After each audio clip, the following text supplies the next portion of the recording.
Hello जी हाँ, तो स्वागत है आपका करंट इलेक्ट्रिसिटी के लेक्चर नंबर 2 के अंदर। आज हम पिछला लेक्चर हमने रिकॉर्ड करा था, उसमें हमने सुपर कंडक्टिविटी तक, शायद हाँ सुपर कंडक्टिविटी तक खत्म कर दिया था। आज हम किरचॉफ लॉ से शुरू करेंगे, ठीक है। तो किरचॉफ बाबा जो यहाँ फोटो बना है, इनके दो लॉ थे। एक था आपका जंक्शन लॉ,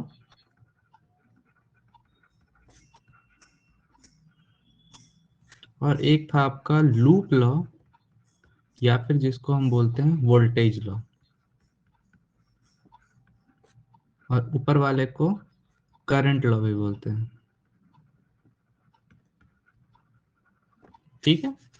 तो हम देखते हैं, शुरू करते हैं, स्टार्ट हम करते हैं सबसे पहले फर्स्ट लॉ से।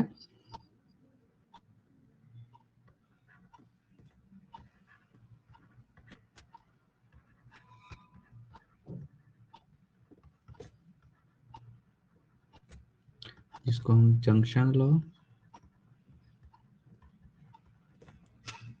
या फिर करंट लॉ बोलते हैं।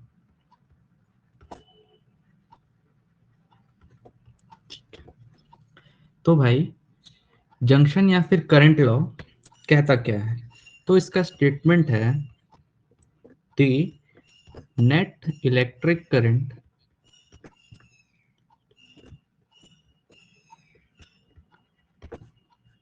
at a junction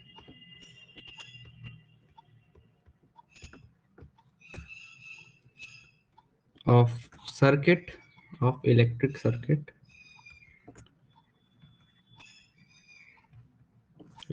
circuit becomes zero।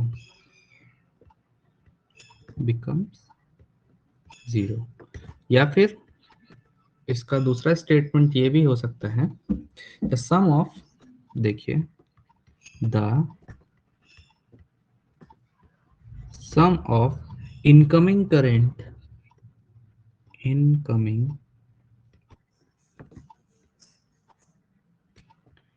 Current becomes equal to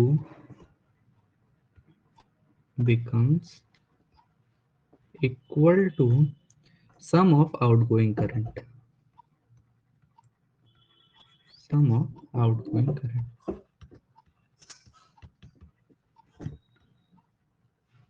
ठीक है ना,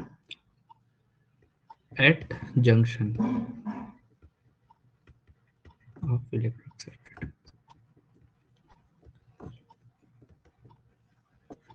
ये आपका जंक्शन लॉ। अब देखिए, इसको थोड़ा एक्सप्लेन करते हैं। मान लीजिए ये पॉइंट जो है, थोड़ा बड़ा बनाता हूँ। अब ये जंक्शन है, मान लीजिए। जंक्शन कैसे होता है? जंक्शन को हम बोलते हैं क्या? ट्रेनों में आपने सुना होगा, हाँ, रेलवेज में होता है जंक्शन, मतलब जहां पे एक से ज्यादा जगह की ओर रूट निकलते हैं, ठीक है। जैसे कि मान लीजिए, वैसे करंट में भी जंक्शन सेम ही होता है। तो मान लीजिए ये एक है, ये दो है, तीन, चार, पाँच, छ, ठीक है, छः और एक और बना दे तो 7, ठीक है। तो ये सब करंट आ रहा है इसमें। मान लीजिए यहाँ से I1 करंट आ रहा है, मान लीजिए यहाँ से I2 करंट आ रहा है, मान लीजिए यहाँ से I3 करंट आ रहा है, ठीक है। यहाँ से I4 करंट आ रहा है,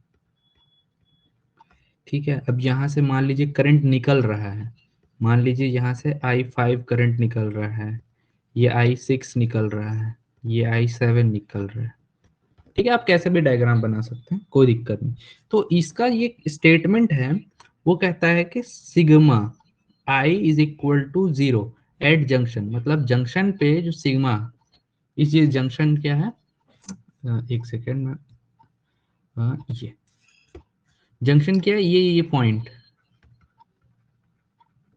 इस पॉइंट पे जो सिग्मा आई होगा ये जीरो होगा, मतलब नेट करंट जीरो होता है। टोटल बात ये है कि हमको नेट करंट को जीरो करना है।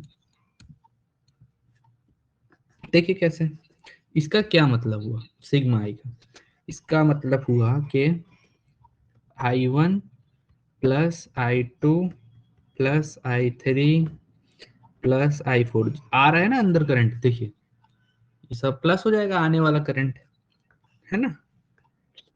माइनस जाने वाले को आप माइनस से लिखो, -I5 -I6 -I7, ये सब जीरो के इक्वल होगा। तो मैं क्या है जो माइनस वाले को उधर भेज सकता हूँ ना, I1 plus I2 plus I3 plus I4 is equal to I5 plus I6 plus I7। ये होता है जंक्शन लॉ। बस इतना सा था, छोटा सा। और इसको एक और चीज कहते हैं, this is also called law of conservation of,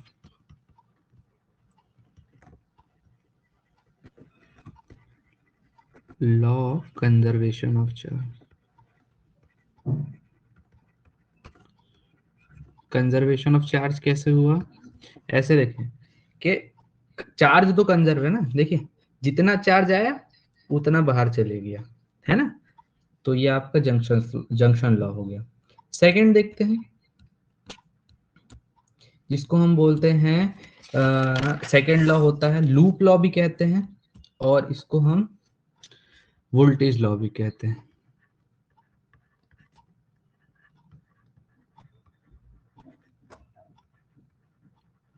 second law जिसको हम लूप लॉ भी बोलते हैं और वोल्टेज लॉ भी बोलते हैं।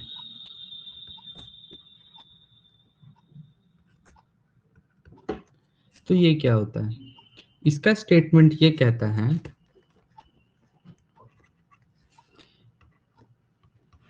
इन एन इलेक्ट्रिक सर्किट,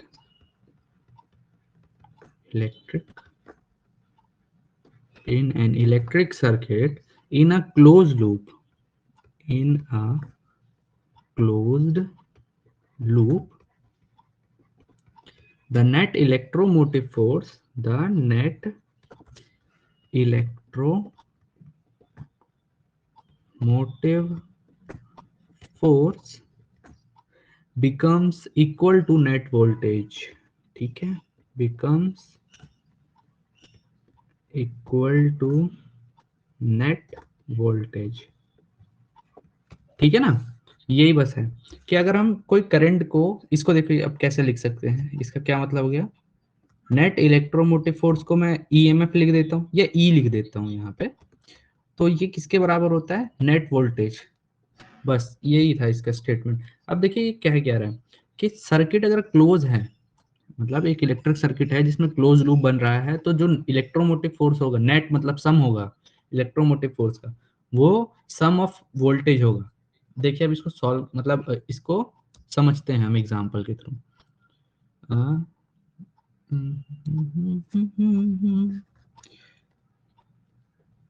चलिए तो फिर एक लूप बनाते हैं सबसे पहले।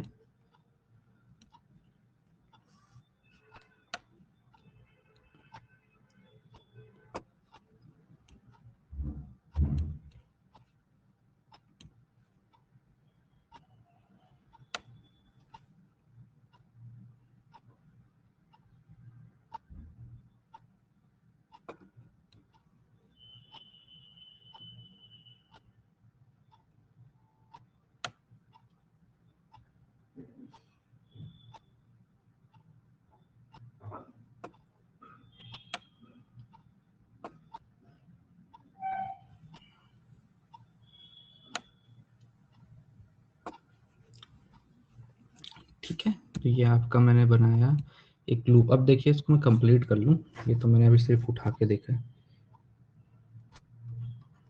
ए पॉइंट इसको लेते हैं, आप वीडियो को थोड़ा तेज करके देख सकते हैं जब तक मैं इसे बना रहा हूँ। आप 1.5x कर दीजिए, वीडियो को 1.5x में ही लिखिए करिए।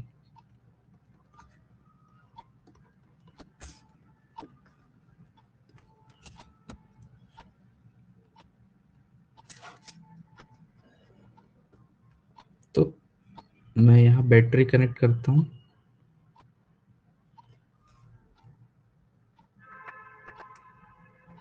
एक सेकेंड।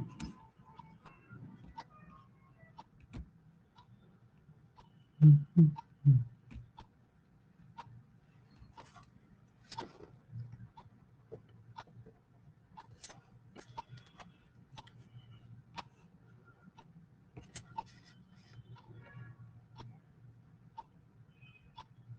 मैंने यहाँ एक बैटरी कनेक्ट कर दी, ठीक है। तो यहाँ से हमें पता है करंट जो है, अभी रहने दीजिए करंट को,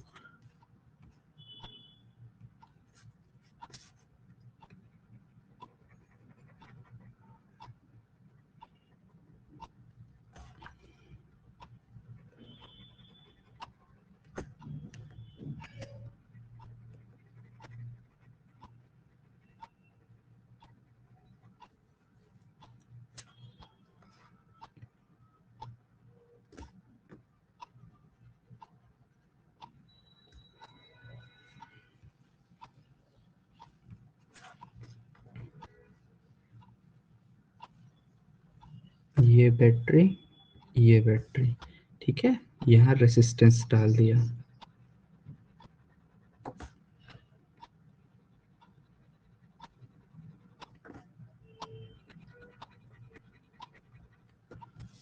ये मैंने रेसिस्टेंस लगा दिया, ठीक है।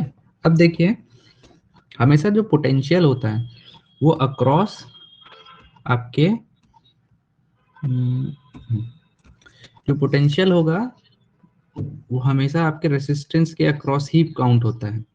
तो मान लीजिए इस वाले पॉइंट पे करंट आ रहा है, मान लीजिए हमारा, है ना। एक सेकेंड, ये पेन को मैं चेंज कर लूं, बहुत ज्यादा थिक है।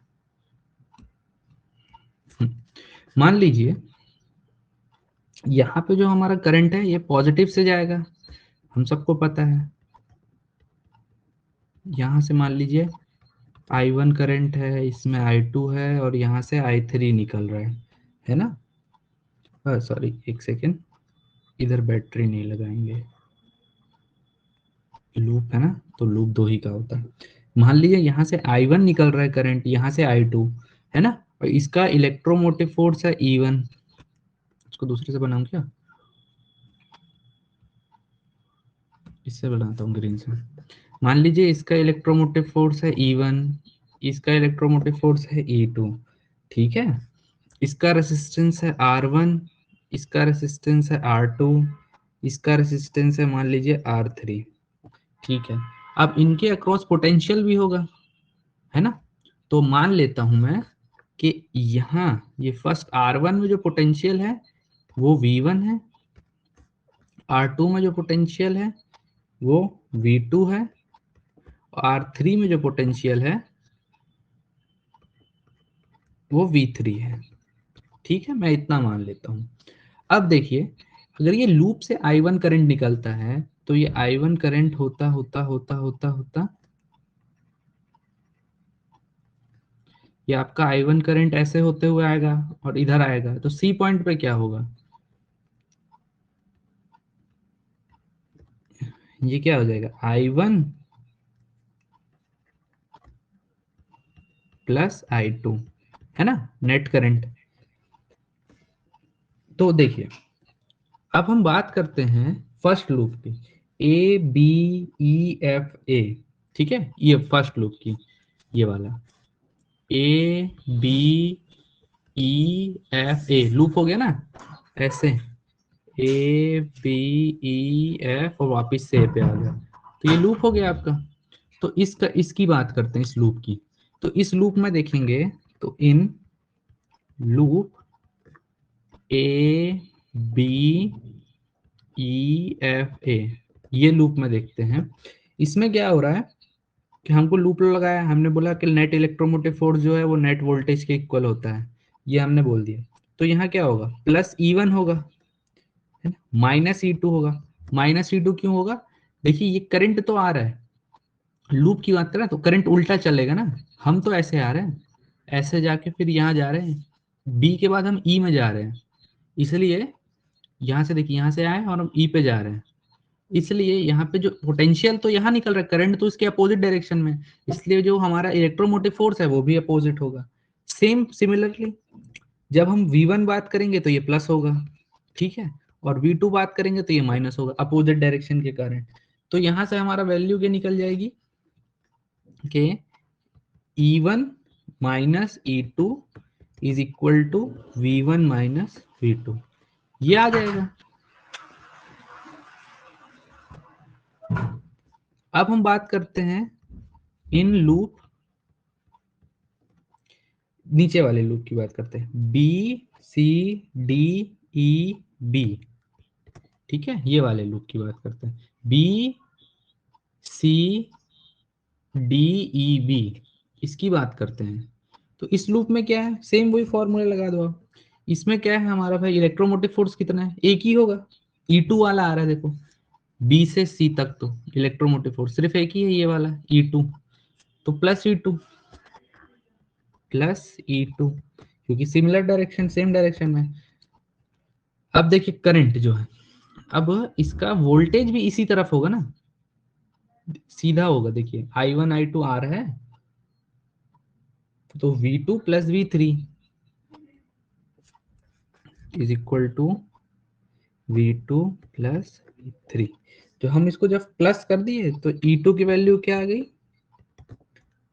अब देखिए V2 क्या होगा, हमको पता है कि V is equal to IR होता है, रेसिस्टेंस। तो हम इसको क्या लिख सकते हैं, I2 R2 V2। अब V3 में क्या हुआ, करंट तो भाई I1 प्लस I2 है ना, और रेसिस्टेंस तो R3 है, तो ये हो जाएगा आपका E2 की वैल्यू। तो ये होता है वोल्टेज लॉ, ठीक है। देखिए ये BC DEB लूप की बात करें तो इसमें देखिए एक ही है E2, तो ये कितना होगा, पॉजिटिव होगा। और इसमें देखिए R2 करंट भी ऐसे आ रहा है, सेम डायरेक्शन में करंट है, तो V2 भी प्लस में होगा, ये भी। अब V3 की बात करें तो V3 का क्या होगा फॉर्मूला, IR होगा। तो इस वाले लूप में करंट कितना है, I1 प्लस I2 है ना, और रेजिस्टेंस कितना है, R3। इसलिए यहाँ पे V3 की वैल्यू क्या हो जाएगी, I1 प्लस I2 और R3, यही मैंने वहां नीचे लिखा है, ठीक है। तो ये आपका दोनों लॉ हो गया।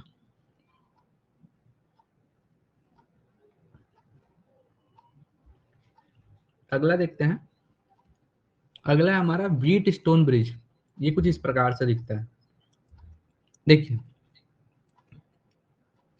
ये क्या है, ये हमारा भी एक लूप होता है। ये के है भाई, के स्विच होता है, ये बैटरी लगा रखे हैं ई के साथ, मान लीजिए इलेक्ट्रोमोटिव फोर्स ई है हमारा यहाँ पे। तो यहाँ से मान लीजिए आई करंट आया, आई करंट आया, मान लीजिए ये देखिए, ये आई करंट आया, इधर आया, ए पॉइंट पे क्या हुआ, ये जो करंट है ये डिस्ट्रीब्यूट हो गया किसमें, I1 और I2 में, ऐसा हो जाता है, ये डिस्ट्रीब्यूट होके I1 और I2 में चेंज हो गया। आगे देखिए, अब I1 करंट आया, P को क्रॉस किया, अब ये B पॉइंट पे जब आया तो यहाँ से एक और आ गया IG करंट, जो गैल्वेनोमीटर, G हमारा जो है वो गैल्वेनोमीटर है, गैल्वेनोमीटर, ठीक है, करंट नापता है। बी से अब यहाँ पे देखिए, आई में से आई जी करंट माइनस कर देंगे, वही तो बी में जाएगा। आई में से I1 आ रहा था ना, I1 में से IG इधर चले गया, तो उसको माइनस कर दिया भाई।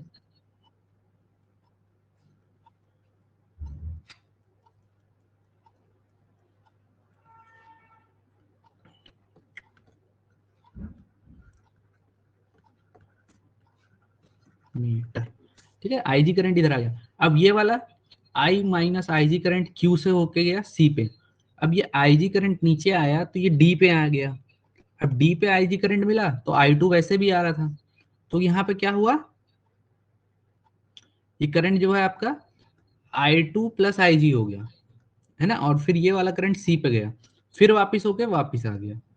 तो ये ऐसा कुछ दिखता है, व्हीट स्टोन ब्रिज ऐसा टाइप का रहता है। तो इसका स्टेटमेंट क्या है, कहता है देखिए व्हीट स्टोन ब्रिज का,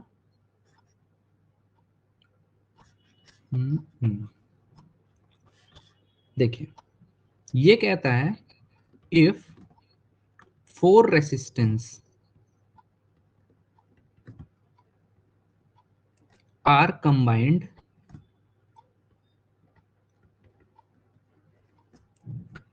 at four side of parallelogram, at four side of a parallelogram,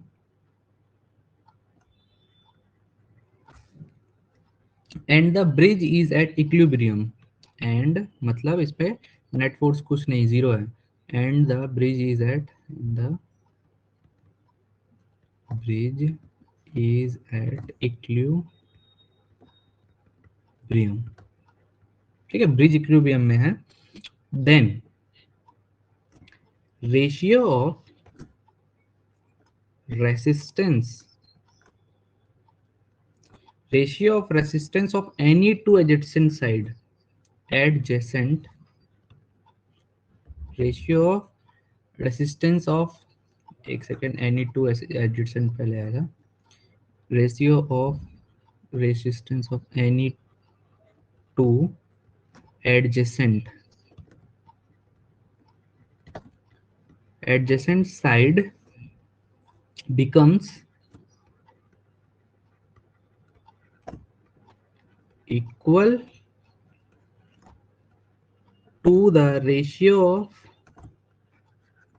resistance of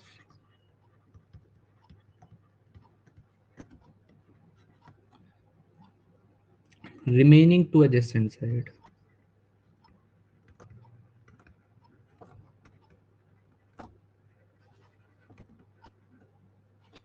Adjacent sides, ठीक है। तो क्या मतलब हुआ, देखिए, कह रहा है, ये हिंदी भाई, इंग्लिश इंग्लिश की ऐसी की तैसी, हम बात करते हैं हिंदी में। कह रहा है कि भाई चार रेसिस्टेंस को अगर हम पैरेललो, ये देखिए पैरेललोग्राम बना है ना, P B C D, sorry A B C D, एक पैरेललोग्राम हो गया आपका, ऐसा है ना,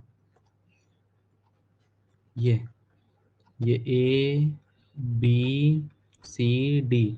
अब बोल रहा है कि अगर हम इस पैरेललोग्राम के सब साइड्स पे रेसिस्टेंस लगा दें, ऐसा,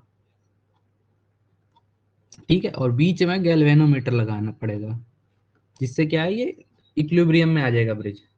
तो बोल रहा है कि अगर हम चार साइड में पैरेललोग्राम के रेसिस्टेंस लगा दें और ब्रिज अगर इक्विलिब्रियम में है, तो कोई भी दो एडजेसेंट साइड का, ठीक है, मतलब एक तरफ की साइड, ये जो बीच की मान के चलो, ये लक्ष्मण रेखा आपकी जी वाली, इसकी कोई भी एडजेसेंट साइड मान लो पी आर जैसे एक साइड हो गई ना, पी आर एक साइड हो गई और क्यू एस एक साइड हो गई, रेसिस्टेंस है, ये देखिए, ये पी रेसिस्टेंस है, पी आर एस क्यू, ये सब रेसिस्टेंस है, ठीक है। तो इनका रेशियो जो है वो रिमेनिंग टू एडजेसेंट साइड के इक्वल हो जाएगा, मतलब P अपॉन Q अगर कर दूं तो is equal to R upon S हो जाएगा। ये हमारा व्हीट स्टोन ब्रिज कहता है।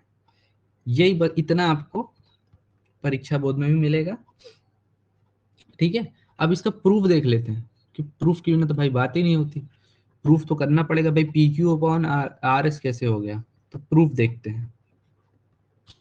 देखिए,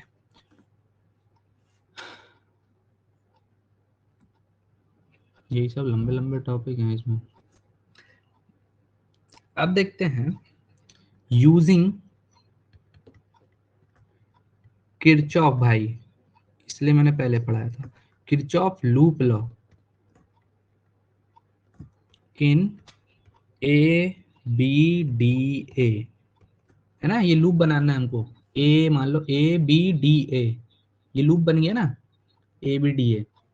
तो इसमें अगर हम लगाएं तो देखिए क्या होगा, करंट कैसा आ रहा है, वही हमको बताना है, लूप लॉ क्या कहता है, total current is equal to, तो हम लोग करना है प्लस आई वन आ रहा है, और पी रेसिस्टेंस आई आर, है ना, ये आई आर है भाई, है ना, तो plus I one T minus I two R, देखिए डिवाइड हो रहा है, मान लीजिए अगर किसी को भी आप एक को ले सकते हैं पॉजिटिव में, तो दूसरा नेगेटिव ही हो जाएगा, आई टू आर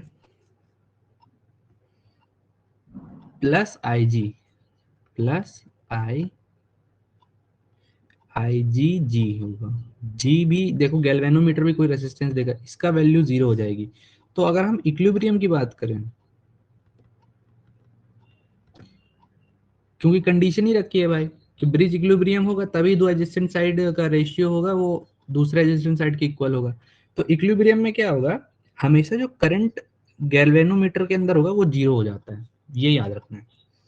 तो अब यहाँ पे क्या बचा, आई जी 0 हो गया, तो ये पूरा का पूरा टेंड्स कर जाएगा 0 को भाई, तो लिख दीजिए प्लस क्या बचा, I1P minus I2R is equal to 0। तो यहां से क्या मिल गया हमको, I1P is equal to I2R। ठीक है, ये इक्वेशन नंबर 1 हो गई आपकी।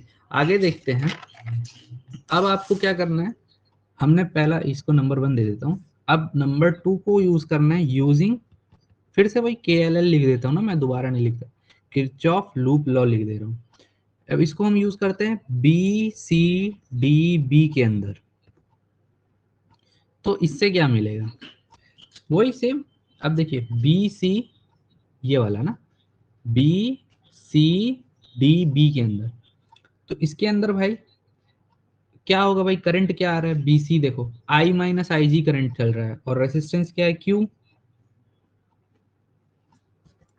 तो I1 minus I G current था, रेसिस्टेंस कितना है भाई आपका Q minus I G opposite direction में करंट जा रहा है, कम हो रहा है, minus I2 plus I G S is equal to 0।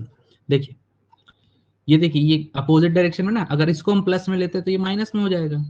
अगर I1 माइनस आई जी को हमने प्लस मान लिया है तो ये माइनस ऑटोमेटिक, देखिए डायरेक्शन अपोजिट है भाई, ये आ रहा है, ये देखो ये अपोजिट डायरेक्शन में है दोनों का, इसलिए ठीक है।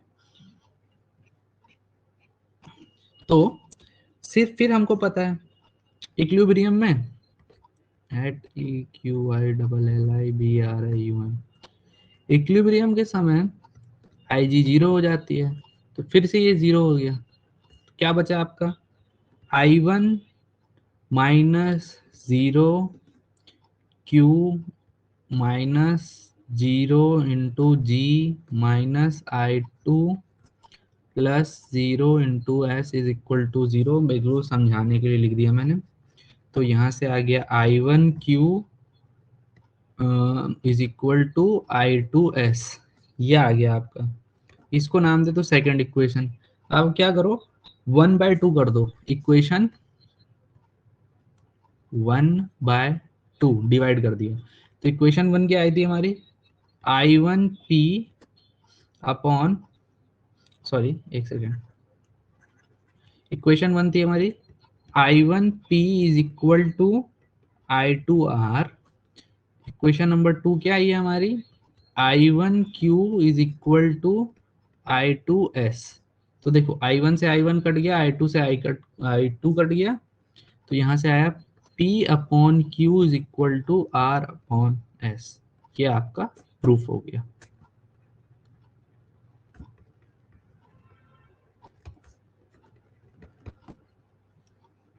बस इतना ही था।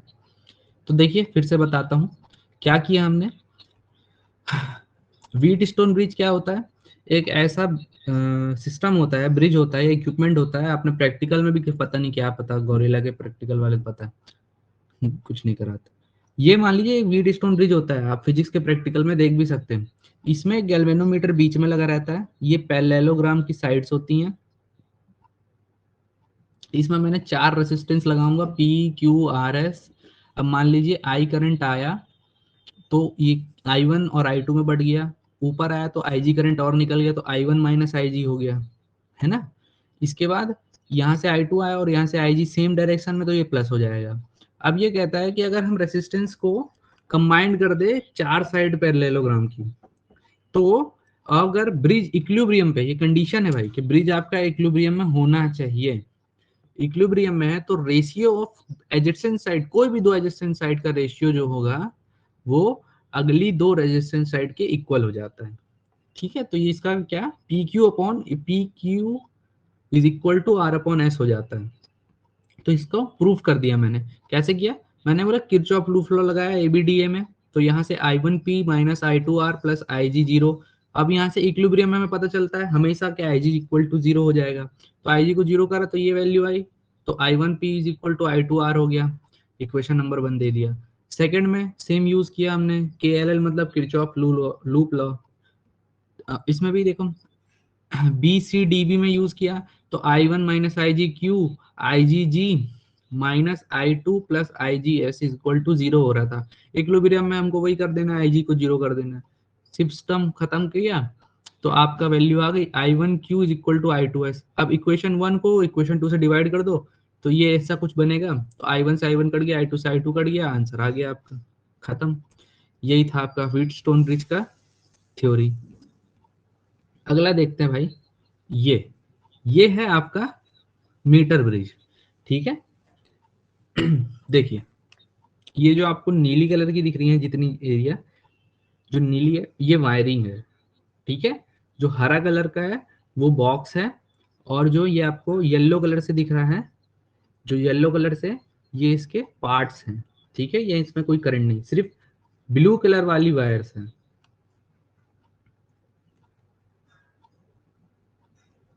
तो देखिए इस प्रकार से दिखता है मीटर ब्रिज। तो ये मीटर ब्रिज क्या होता है, इसको मीटर ब्रिज बोलते क्यों है? व्हीट स्टोन ब्रिज ही अगर आपको आता है तो मीटर ब्रिज भी आ जाएगा, इसी के प्रिंसिपल पे बेस्ड है। तो देखिए इसमें क्या होता है, ये जो आपको दिख रही है ना ए से सी वाली वायर, ये 1 मीटर की होती है, 100 सेंटीमीटर की होती है, और इसीलिए आने इसको हम मीटर ब्रिज बोलते हैं। अब मान लीजिए यहाँ से इसको हम करंट देते, सप्लाई करते हैं, ये बैटरी लगा दी मैंने, यहाँ पे एक स्विच लगा दिया, तो करंट आएगा भाई इसमें। अब इसका जो करंट है ये कैसे, यहाँ पे एक तरफ में हम रेसिस्टेंस लगा देते हैं, आरबी मतलब रेसिस्टेंस बॉक्स, या आर रेसिस्टेंस प्रोवाइड कर रहा हूं मैं। अब देखिए यहाँ पे एस मैंने वो लगा दिया, क्या अपना रेसिस्टेंस लगा रखा है। ये जी जो है ये गैल्वेनोमीटर है, ये जे जो है ये जॉकी है। जॉकी मतलब एक हुक टाइप का रहता है ना, मछली फंसाने का फंदा होता है जैसे, उस टाइप की जॉकी। इसको हम करंट जहां से दे रहे हो वहां टच कराते हैं कोई भी एक पॉइंट पे। ठीक है, इससे क्या हम रेसिस्टेंस निकाल सकते हैं, रेसिस्टेंस फाइंड करने का काम आता है, ये एस रेसिस्टेंस निकालेंगे हम। चलिए, तो मीटर ब्रिज का समझ आया, अब इसका थोड़ा वर्किंग देख लेते हैं काम कैसे करता है, तब तो आपको ढंग से समझ आएगा वर्किंग। चलिए, तो देखिए metre bridge is based on the principle of, या फिर थ्योरी भी लिख सकते हैं, of Wheatstone bridge. Wheatstone bridge, ठीक है, इस पे ये बेस्ड है। There are also 4 resistance. अब देखिए इसमें भी देखिए, there are also 4 resistance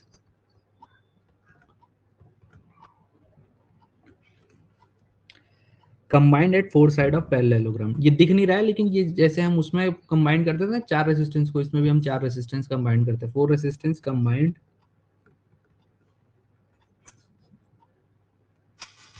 at 4 side of parallelogram.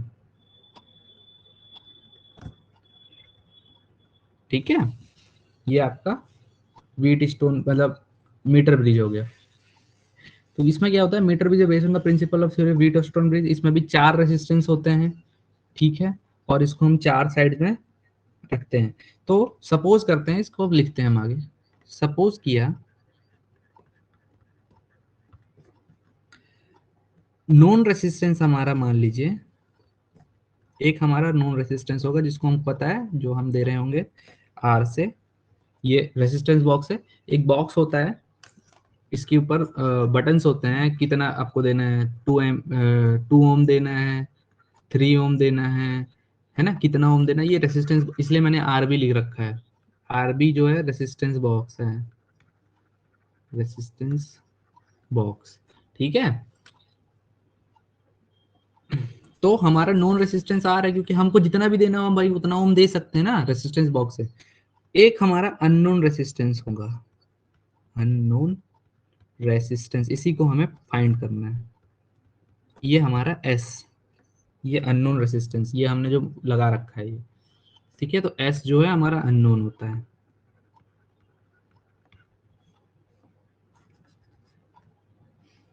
अब मान लीजिए if resistance per unit length, भाई हमको पता है कि रेसिस्टेंस जो लेंथ पे डिपेंड करता है, लेंथ बढ़ाएंगे रेसिस्टेंस बढ़ेगा, तो हमने कर लिया कि if resistance per unit length, length wire लिख लेता हूँ और अच्छा समझ आएगा, लेंथ वायर इज एक्स। मान लिया कि हमने पर यूनिट लेंथ वायर का जो रेसिस्टेंस है वो एक्स है, तो then resistance of AD part, तो resistance of AD part, AD part बोले तो ये देखिए एडी है ना, ए डी, ये देखिए ये एडी पार्ट। हमने मान लीजिए जॉकी को कोई एल लेंथ पे टच कराया, यहाँ पे गैल्वेनोमीटर की रीडिंग 0 हो जाती है। ऐसा हमें ऐसे छुएंगे जॉकी को, मतलब मान लीजिए उठाया, हमने क्या किया, यहाँ से हमने वो जॉकी है जो हमारी ये वायर कनेक्ट होता है, ये गैल्वेनोमीटर लगा रहता है इसमें, हम जॉकी को उठा के डिफरेंट डिफरेंट पॉइंट पे रखेंगे। यहाँ रखा मान लो, पहले यहाँ रखा, फिर यहाँ रखा, फिर अलग अलग पॉइंट पे रखा, और जिस पॉइंट पे रखने पे गैल्वेनोमीटर की रीडिंग 0 हो जाए उस पॉइंट को हम कंसिडर करते हैं। ठीक है, जिस पॉइंट पे रखने से गैल्वेनोमीटर की रीडिंग 0 हो जाए, ये 0 हो जाए, ठीक है, उस पॉइंट को हम कंसिडर करते हैं। तो मान लीजिए per unit length wire is x, तो एडी पार्ट मान लीजिए ये डी पार्ट में हमने कहीं डी पॉइंट पे रखा और गैल्वेनोमीटर ने 0 शो कर दिया, तो इस पे हमारा कितना है पर यूनिट, तो है एल सेंटीमीटर में हमने छुआ है ना, तो पर यूनिट हमारा जो है पर यूनिट रेसिस्टेंस एक्स होगा, तो एल सेंटीमीटर पे कितना रेसिस्टेंस होगा, एल एक्स, है ना। और बच जाएगा कितना, मान लीजिए ये पूरा लेंथ ए से लेके सी, ए से लेके सी अगर 100 सेंटीमीटर है, जो कि 1 मीटर के इक्वल होता है, तो एडी अगर मान लीजिए एल सेंटीमीटर है, तो बचा हुआ डीसी कितना होगा, 100 माइनस एल हो जाएगा। यही मैंने वहां लिख रखा है समझाने के लिए, 100 माइनस एल सेंटीमीटर। ठीक है, ये आपका हो गया, इतना आपको समझ गए होंगे मेरे हिसाब से। तो एडी पार्ट का रेसिस्टेंस मान लीजिए जो कि हम पी मान लेते हैं, ठीक है, इसको हमने पी मान लिया, ये हमारा एल एक्स हो जाएगा। मैंने यहाँ पी नहीं लिखा, ये लिख देता हूँ, ये हमारा पी, और जो इस वाले का है इसको मान लेता हूँ मैं क्यू।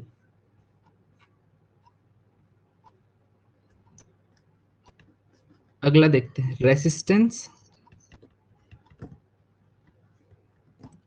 ऑफ एडी हो गया, तो हम डीसी देख रहे हैं, डीसी पार्ट इसको हम मान लेते हैं क्यू, तो ये कितना होगा, लेंथ कितना बचा था 100 माइनस एल, और वो वही per unit into x, x कर देंगे। अब हमको पता है फ्रॉम व्हीट स्टोन ब्रिज क्या कहता है, wheat stone bridge, Wheatstone bridge क्या कहता है वही हमको पता है, ये आपको याद रखना है, P Q is equal to R upon S होता है भाई, तो लिख देता हूँ भाई, ये तो प्रूव्ड है, इसको क्या प्रूव करूंगा। तो पी के एल एक्स वैल्यू थी, क्यू की थी 100 minus L upon sorry into X, R की वैल्यू मैंने आर रखी है क्योंकि वो रोन है, और एस की वैल्यू एस है जो कि अननोन है, हमको यहाँ पे एस निकालना है। तो एस निकालने के लिए हम क्या करेंगे, मल्टीप्लाई हो जाएगा, देखिए सबसे पहले एक्स से एक्स कट गया, बात ही खत्म, अब मल्टीप्लाई कर दो आप, तो ये क्या हो गया, S L is equal to, ये क्या हो जाएगा आर 100 माइनस एल। ठीक है, मैथमेटिक्स है, सिंपल मैथमेटिक्स है। तो एस की वैल्यू कितनी आ जाएगी, R 100 minus L upon L. ये आपकी एस की वैल्यू आ गई। यही तो निकालना था, ऐसे ही तो निकालना था, कि सिंपल सा था। देखिए, अननोन रेसिस्टेंस निकालना था, दो चार बातें याद रखनी है। पर यूनिट लेंथ को आप एक्स ले लो, अरे मैं तो कहता हूँ कुछ भी ले लो, एक्स की जगह लैम्डा ले लो, थीटा ले लो, थीटा मत लेना टेम्परेचर, लैम्डा ले लो, अल्फा ले लो, कुछ भी ले लो, कोई दिक्कत नहीं है। तो आपको ये याद होना चाहिए कि जो रेसिस्टेंस ऑफ एडी पार्ट होगा वो लेंथ इनटू पर यूनिट होगा भाई। ठीक है, डीसी पार्ट भी सिमिलरली होगा। व्हीट स्टोन ब्रिज का थ्योरम लगा दो, एक्स से एक्स या अल्फा जो भी मानोगे वो उससे कट जाएगा, एस की वैल्यू आ जाएगी। अब हमको रेसिस्टिविटी देख लेते हैं इसका एक ठोक। Now resistivity,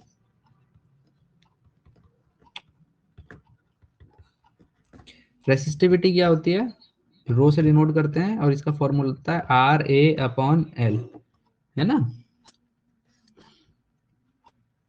sorry, L capital होता है। तो रेसिस्टिविटी कितनी आ जाएगी, एस इंटू एरिया कितना होगा भाई, पाई आर स्क्वायर, और ये एल।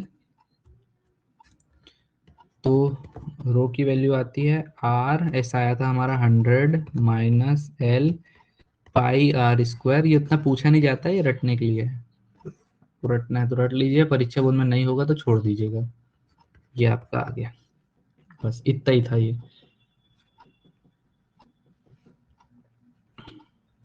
तो अगला देखते हैं, मीटर ब्रिज हो गया। अगला देखते हैं EMF cell and internal resistance. ये EMF cell and internal resistance.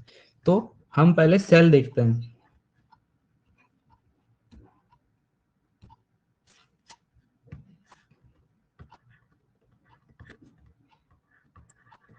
Cell तो भाई सबको ही पता होगा, ये सब इजी इजी टॉपिक्स हैं, अब कुछ बड़ा है नहीं। चलिए, तो मैं लिखवा देता हूँ। सेल क्या होता है सबने देखा है भाई, इसको कुछ बताने की जरूरत नहीं है। और जिसने नहीं देखा है भाई, तो बिल्कुल चुल्लू भर पानी लीजिए कहीं से, मम्मी को जाके बोले मम्मी मुझे चुल्लू भर पानी दीजिए, और बिल्कुल उसमें कुल्ला कर लीजिए उस पानी से, फिर उसको दोबारा डालिए गिलास में और फिर उसमें डूब जाइए। सेल नहीं पता अगर, सेल क्या होता है मैं ही लिख देता हूँ भाई। It is the device that convert chemical energy into electrical energy. बचपन में पढ़ा है, it is the device that convert chemical energy into भाई गले में खराश हो गई, ठंडी पड़ रही है, इनटू इलेक्ट्रिकल एनर्जी।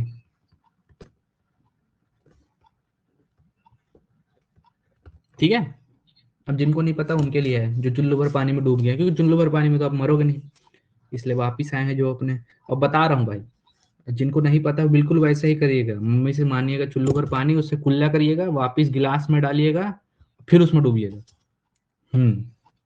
तो भाई दो टाइप के सेल होते हैं।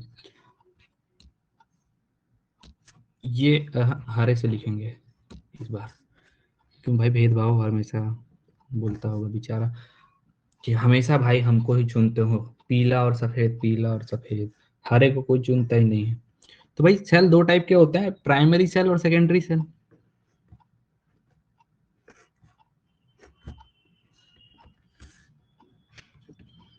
एक होता है प्राइमरी सेल और एक होता है सेकेंडरी सेल। ठीक है, इनके एग्जांपल देख लेते हैं। प्राइमरी सेल क्या होता है, अरे लाल से लिखेंगे हम, कैन बी रिचार्ज। भाई प्राइमरी सेल होता है वो कैन बी रिचार्ज, जो रिचार्ज करते हैं ना वो सब प्राइमरी सेल्स हैं। जैसे कि देखिए इन्वर्टर है, इन्वर्टर का होता है ना, ये इसको रिचार्ज कर सकते हैं। जैसे कि एग्जांपल्स ड्राई सेल और एक आपका बटन सेल।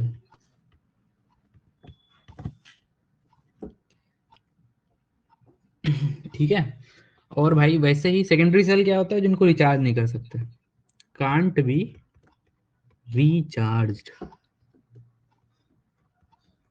जिनको आप रिचार्ज नहीं कर, एक बार यूज किया खत्म हो गया फेंक दीजिए बस। इनको क्या भाई, इनके बहुत खतरनाक खतरनाक नाम है, जैसे कि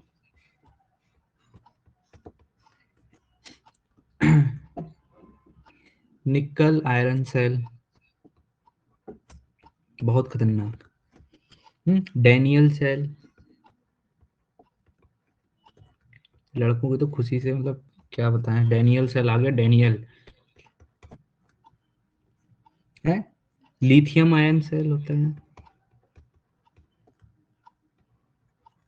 अरे डैनियल सेल को मत पकड़ो भाई, आगे भी है। लिथियम आयन सेल हो गया है, लिथियम पॉलीमर सेल भी होता है।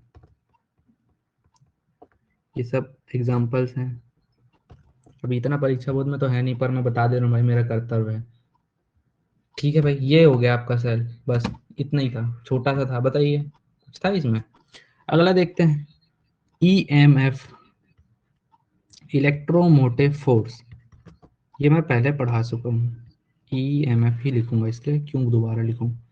ईएमएफ, ये इसके बारे में क्या भाई, ईएमएफ क्या होता है?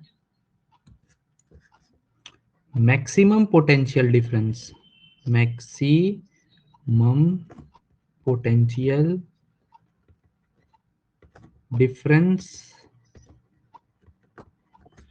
बिटवीन टू इलेक्ट्रोड्स, ये मैं बता चुका हूं, बिटवीन टू इलेक्ट्रोड्स हैं बैटरी के भाई, या फिर हम इसको work done per unit charge भी बोलते हैं। ये मैं पढ़ा चुका हूँ भाई, पहले पिछले वीडियो में होगा,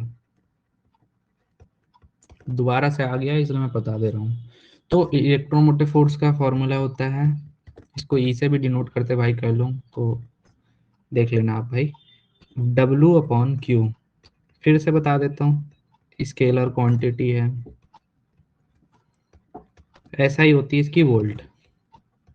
ठीक है, ये आपका हो गया ईएमएफ। अब देखते हैं इंटरनल रेसिस्टेंस। ठीक है, ये मैं नहीं बताया था, ये अब नया टॉपिक।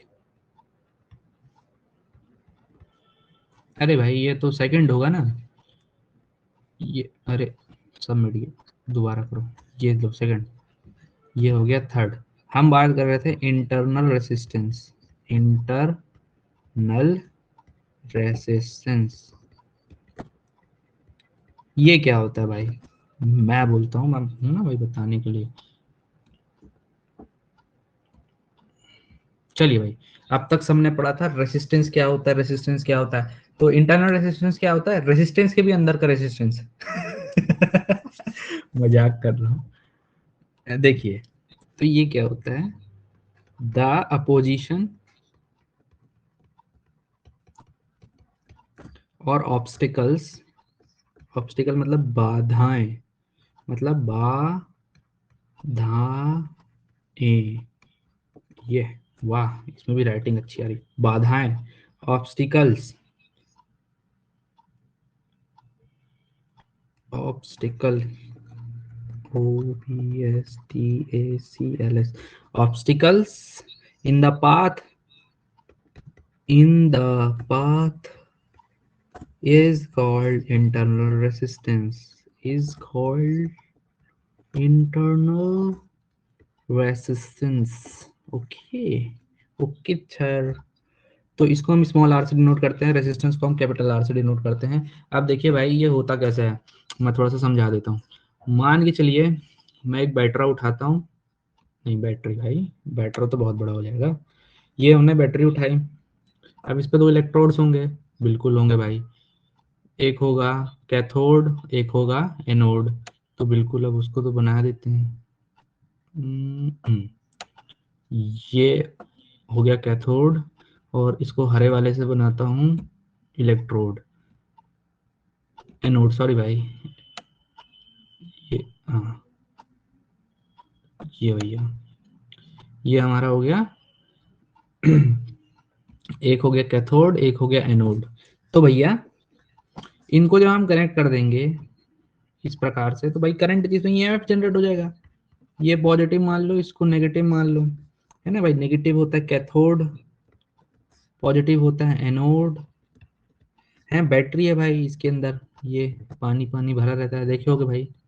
बैटरी, इन्वर्टर की बैटरी के अंदर पानी होता है, पानी उसको बदलवाना पड़ता है। तो मान के चलो भाई इलेक्ट्रोलाइट है इसके अंदर, जो पानी भरा है उसके अंदर इलेक्ट्रोलाइट होता है, ELECTROLYT, इलेक्ट्रोलाइट्स हैं। अब क्या होगा, जो नेगेटिव वाले इलेक्ट्रोलाइट है ना वो पॉजिटिव की ओर भागेंगे, और जो पॉजिटिव वाले इलेक्ट्रॉन भाई वो भागेंगे किसकी तरफ, नेगेटिव की तरफ।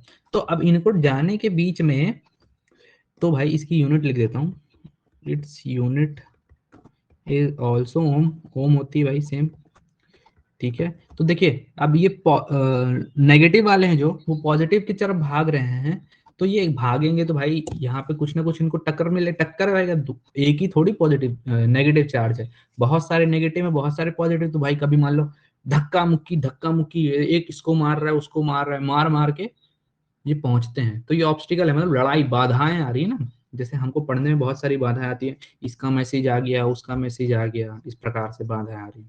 तो वैसे ही जो बाधाएं आती हैं ना बैटरी के अंदर, उसको हम बोलते हैं इंटरनल रेजिस्टेंस, ठीक है। अगला एक पॉइंट देख लेते हैं भाई, इसका एक्सप्रेशन भी करना है हमको, तो थोड़ा ज्यादा ही पढ़ना पड़ेगा भैया।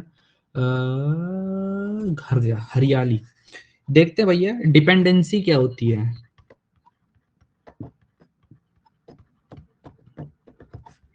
डिपेंडेंसी ऑफ इंटरनल रेजिस्टेंस, क्योंकि हमने रेजिस्टेंस की भी डिपेंडेंसी देखी थी। इंटरनल रेजिस्टेंस, देखो भैया सबसे पहले क्या होता है, क्या किस किस पे डिपेंड करता है, मैं बताता हूँ, आप क्यों बता रहे हो।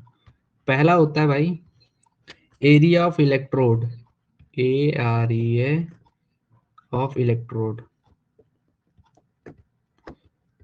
पहला।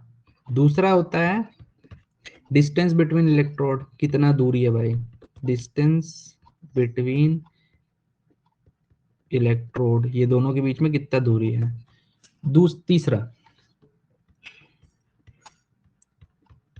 तीसरा जो होता है वो होता है concentration of electrolyte, concentration of electrolyte, है ना, इलेक्ट्रोलाइट का कॉन्सेंट्रेशन कैसा है। और भाई एक आखिरी चौथा टेम्परेचर। अब ये कैसे कैसे इफेक्ट होता है इसको देखते हैं। तो सबसे पहले भैया अगर इंटरनल रेजिस्टेंस को डिक्रीज कर देते हैं, है ना, अगर प्लेट एरिया है मान लीजिए, इंटरनल रेजिस्टेंस, इंटरनल रेजिस्टेंस जो है ये कम होता है, डिक्रीज होता है, अगर हम प्लेट एरिया को, एरिया मतलब ये एरिया लिख लो, एरिया ऑफ इलेक्ट्रोड्स, मतलब उसको अगर मोटे मोटे से इलेक्ट्रोड्स है ना तो उसके अंदर रेजिस्टेंस कम होगा, ठीक है। दूसरा देखते हैं डिस्टेंस, तो क्या है भाई, अगर हम इसमें इंटरनल रेजिस्टेंस की बात करें तो भैया इंटरनल रेजिस्टेंस इंक्रीज होता है इंक्रीज इन डिस्टेंस में, इंक्रीज इन डिस्टेंस से। अगर आप दोनों इलेक्ट्रोलाइट, कहाँ गया भैया, ये इनके बीच का डिस्टेंस जो है इसको बढ़ाते जाओगे तो इसका जो आपका इंटरनल रेजिस्टेंस है ये भी बढ़ते जाएगा।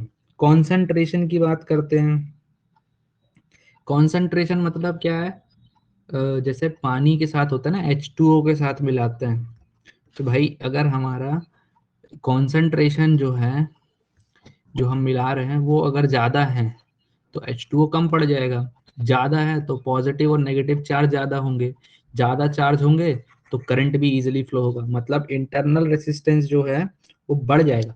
कैसे बढ़ जाएगा इंटरनल रेजिस्टेंस, मतलब देखिए बताता हूँ। इंटरनल रेजिस्टेंस पहले लिख लेते हैं, इंक्रीज होता है कॉन्सेंट्रेशन को इंक्रीज करने पे। देखिए कैसे, मान लीजिए हमारा जो कॉन्सेंट्रेशन है इसको आप बढ़ाते जाओ, गाढ़ा करते जाओ, गाढ़ा करते जाओ, तो क्या है भाई, अब मछली है मान लो आप, है ना, मछली को अगर आप पानी में तैराओ तो वो तैर लेगी, लेकिन मछली को अगर आप बोलो कि शहद में तैरो तो मछली नहीं तैर पाती है। ऐसे ही कॉन्सेंट्रेशन गाढ़ा होता जाएगा तो फिर क्या होगा, आपका आपका जो चार्ज है वो इजीली ट्रेवल नहीं कर पाएंगे, तो रेसिस्टेंस बढ़ जाएगा, है ना। अगला देखते हैं टेम्परेचर। टेम्परेचर भाई बढ़ाओगे, किसी भी चीज को गर्म करते हो तो उसका कॉन्सेंट्रेशन कम हो जाता है, याद रखना हमेशा। तो वो इंटरनल रेसिस्टेंस इसलिए बढ़ता है, सॉरी उल्टा लिख गया, इंटरनल रेसिस्टेंस कम होता है टेम्परेचर के बढ़ाने पे, इसलिए हम गर्म बैटरी देखना गर्म हो जाती है जब ज्यादा देर यूज करते हो तो। इसका एक्सप्रेशन देख लेते हैं भाई, एक्सप्रेशन क्या आएगा, फॉर्मूला मतलब फार्मूला, फॉर्मूला या फिर एक्सप्रेशन,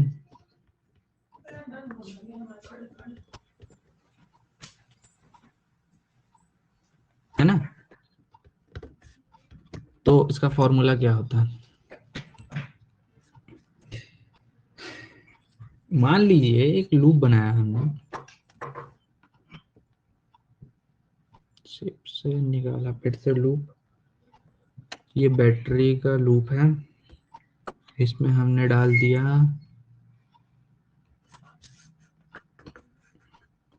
बैटरी, लगाएंगे पहले तो रेसिस्टेंस लगाएंगे, है ना, और करंट फ्लो होगा, बस इतना ही लगाना है। बैटरी लगाते हैं सबसे पहले, मान लीजिए मैंने यहाँ बैटरी लगाई, तो इधर लगा दिया मैंने रेसिस्टेंस को, यहाँ रेसिस्टेंस लगा दिया आर, और ये बैटरी लगा दी ईएमएफ ई के साथ, है ना। तो इस पे कुछ बैटरी के अंदर इंटरनल रेसिस्टेंस होगा स्मॉल आर, याद रखिएगा इंटरनल रेसिस्टेंस हमेशा एक सेल या बैटरी के अंदर ही होता है, इसमें करंट फ्लो होगा इस लूप में आई। तो इस रेसिस्टेंस के अक्रॉस एक पोटेंशियल आ जाएगा V। तो हमको पता है इलेक्ट्रिक करंट जो होता है, ये शुरू ही में कराया था, तो हमको पता है इलेक्ट्रिक करंट, इलेक्ट्रिक करंट क्या होता है भाई, I is equal to V upon R, question number 1 हो गया। ठीक है भाई, electric current is equal to V upon R होता है, बट हमको ये भी पता है कि जो करंट होता है इसका एक और फॉर्मूला होता है, ये होता है net EMF upon net resistance. ठीक है, तो I इज इक्वल टू क्या हो जाएगा, नेट ईएमएफ, ईएमएफ तो ई है, रेसिस्टेंस देखिए, नेट रेसिस्टेंस मतलब बड़का रेसिस्टेंस जो ये आर है, और छोटका रेसिस्टेंस इंटरनल रेसिस्टेंस है, तो आर प्लस आर, बड़का मोटू प्लस पतलू, तो ये हो गया सेकंड नंबर। सेकंड को जोड़ दीजिए, 1 और 2 को कंपेयर कर लीजिए, on comparing equation 1 with equation 2, इसको कंपेयर किया तो क्या आ गया भाई, V upon R is equal to E upon R plus R है, ये क्या होगा, अब ये कहाँ से आया, अरे भाई चुल्लू भर पानी तैयार रखो, बिल्कुल मम्मी को बोलो चुल्लू भर पानी निकाल के रखेगी, बिल्कुल चुल्लू भर पानी लीजिए, ऐसे चुल्लू में लेके उसको बढ़िया मुंह में डालिए, गरारा करिए करके, इसके बाद बाहर निकालिए, गिलास में भरिए और डूब जाइए उसके अंदर, ये नहीं पता है तो। हाँ भाई, तो V अपॉन आर कैसे आया, अरे भाई ये I है ना, ये I इक्वेशन 1 से V अपॉन आर आया था, ये भी तो I आया था, E बटे आर प्लस आर, तो इक्वेशन 1 और 2 को कंपेयर किया है मैंने, तो कंपेयर करने पे क्या आ रहा है, cross multiply R plus R is equal to, अरे बढ़िया, is equal to R E. ठीक है, चलिए भैया, तो R plus R is equal to R E upon V हो जाता है, तो हमको पता है कि R is equal to R E by V minus R, ठीक है। तो दोनों तरह आर है, कॉमन ले लेंगे। अरे भाई अब, अरे यार स्मॉल आर क्यों निकाला, हे राम। अरे भैया इंटरनल रेसिस्टेंस ही तो निकाल रहे हैं, इसलिए तो स्मॉल आर निकालूंगा ना। वाह भाई, कैसे कैसे लूंगा। तो भाई आर को कॉमन लिया तो इधर क्या बचा, यहाँ बचा ई बाय वी माइनस 1, ठीक है। ये आपका फॉर्मूला आ गया।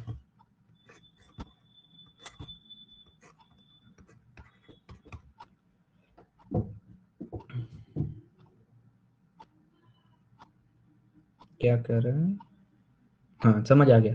ठीक है भाई, बहुत अच्छे, धन्यवाद। तो आपका ये इंटरनल रेसिस्टेंस का फॉर्मूला आ गया, ठीक है भाई।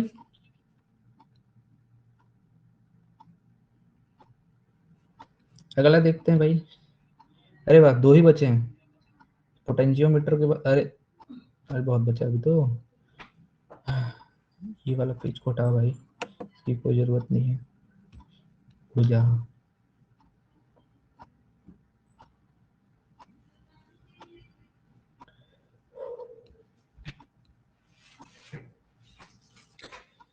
हाँ तो भाई अगला हम क्या देख रहे थे, कॉम्बिनेशन ऑफ सेल, ठीक है भाई। तो कॉम्बिनेशन ऑफ सेल भी दो टाइप का होता है। कहाँ गया भाई, पिनवा पिनवा पिनवा, हाँ ये है पिनवा। भाई पहला होता है सीरीज कॉम्बिनेशन, दूसरा होता है पैरेलल कॉम्बिनेशन। वही रेसिस्टेंस जैसे ही, series combine,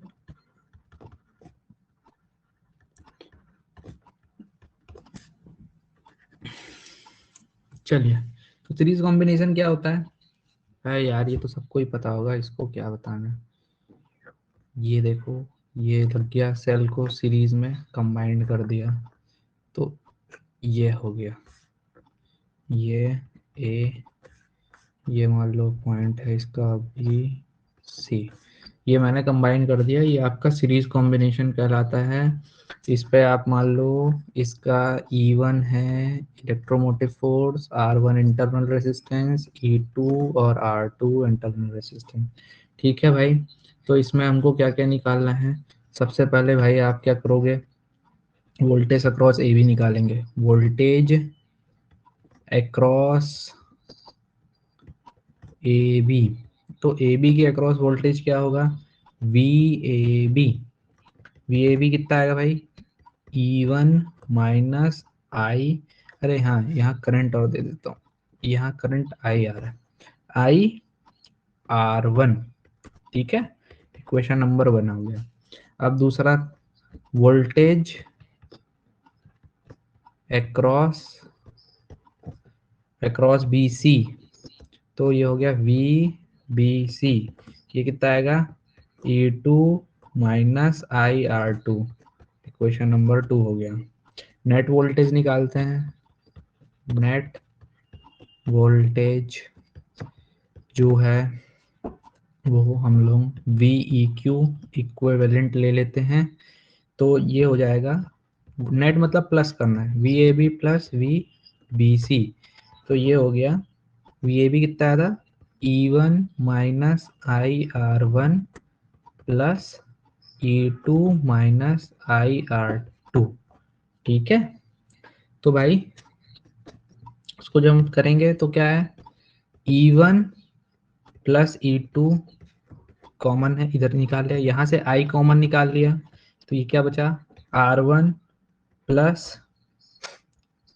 R2, equation number 3 हो गया आपका, ठीक है। अब देखो, बट हमको पता है कि V इक्विवेलेंट जो होता है ना, वो E equivalent minus I R equivalent के इक्वल होता है, 4 नंबर।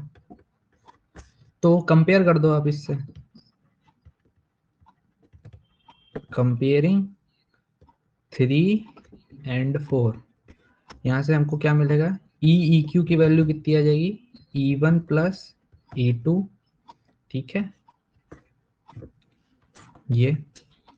और और इसके लिए हम अप टू n सेल के लिए देखें, तो ई इक्विवेलेंट की वैल्यू क्या आएगी, E1 plus E2 plus E3 ऐसे कर करके En, ठीक है ना।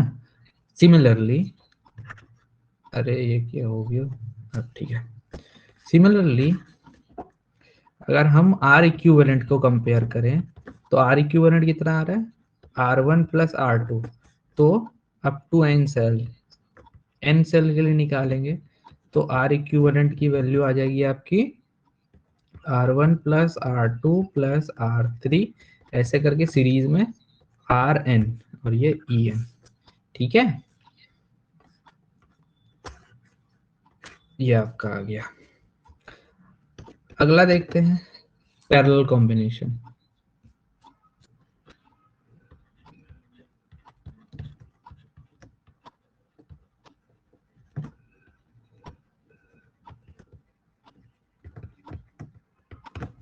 पैरेलल कॉम्बिनेशन में क्या है, बैटरी को पैरेलल कंबाइन कर दो।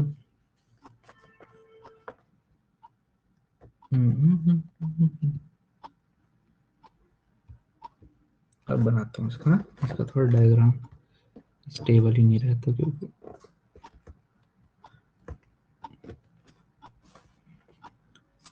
यहाँ मार दिया बैटरी, इधर मार दिया बैटरी, ये पैरेलल कंबाइन हो गए ना, सेल सेल बैटरी एक ही चीज है।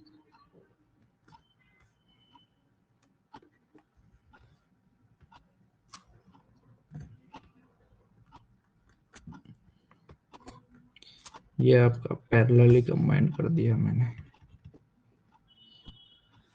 मान लो भाई यहाँ से आई करंट आ रहा था, थोड़ा डायग्राम को सुंदर बनाए, तो ये वही हमारा E1 और इसका resistance R1, E2 resistance R2, तो भैया करंट आ रहा है ना। हमेशा करंट देखो पॉजिटिव से नेगेटिव की ओर जाता है, तो करंट यहाँ से निकलेगा, ऐसा। ये हो गया I2, ये हो गया I1, ठीक है। तो अब देखो इसमें क्या करना है, अरे ये आई को भगाओ भाई, उल्टा बन गया, चलो। तो भाई फिर हमको देखते हैं वोल्टेज अक्रॉस बैटरी E1, तो V is equal to E1 minus I1 R1, तो I1 R1 is equal to E1 minus V। तो यहाँ से करंट की वैल्यू निकाल लो, I1 is equal to E1 minus V upon R1, ये equation 1, ठीक है। अब देखो battery E2, voltage across battery E2, E2 वाली बैटरी के अक्रॉस देखेंगे तो V is equal to E2 minus I2 R2, तो I2 R2 is equal to E2 minus V, so I2 की वैल्यू आ गई E2 minus V upon R2, equation number 2।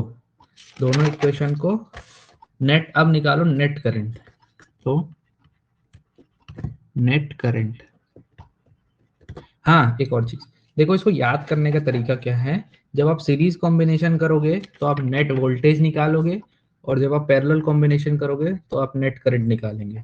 तो net current क्या होता है, I is equal to I1 plus R2, value put कर दो, तो I की वैल्यू क्या आएगी, यहाँ से क्या है भाई, E1 minus V upon R1 plus E1 minus V upon R2, ठीक है।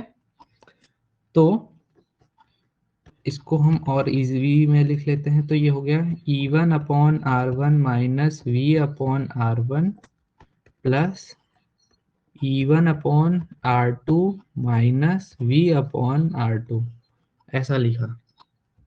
अब अब इसका ले लो आप,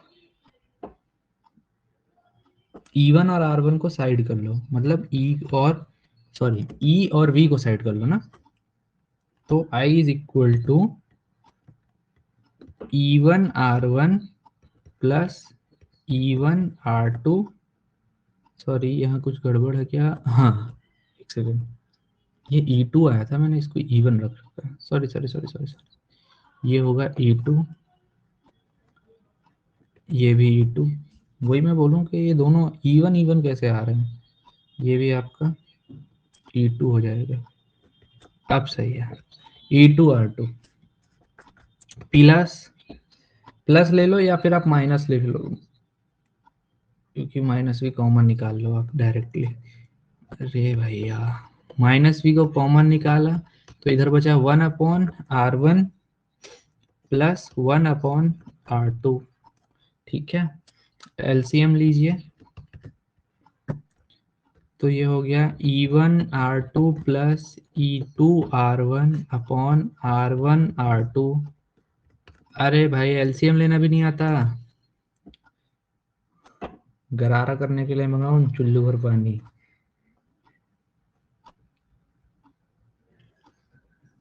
तो ये हो गया R2 plus R1 upon R1 plus R2, sorry R1 R2 लीजिए।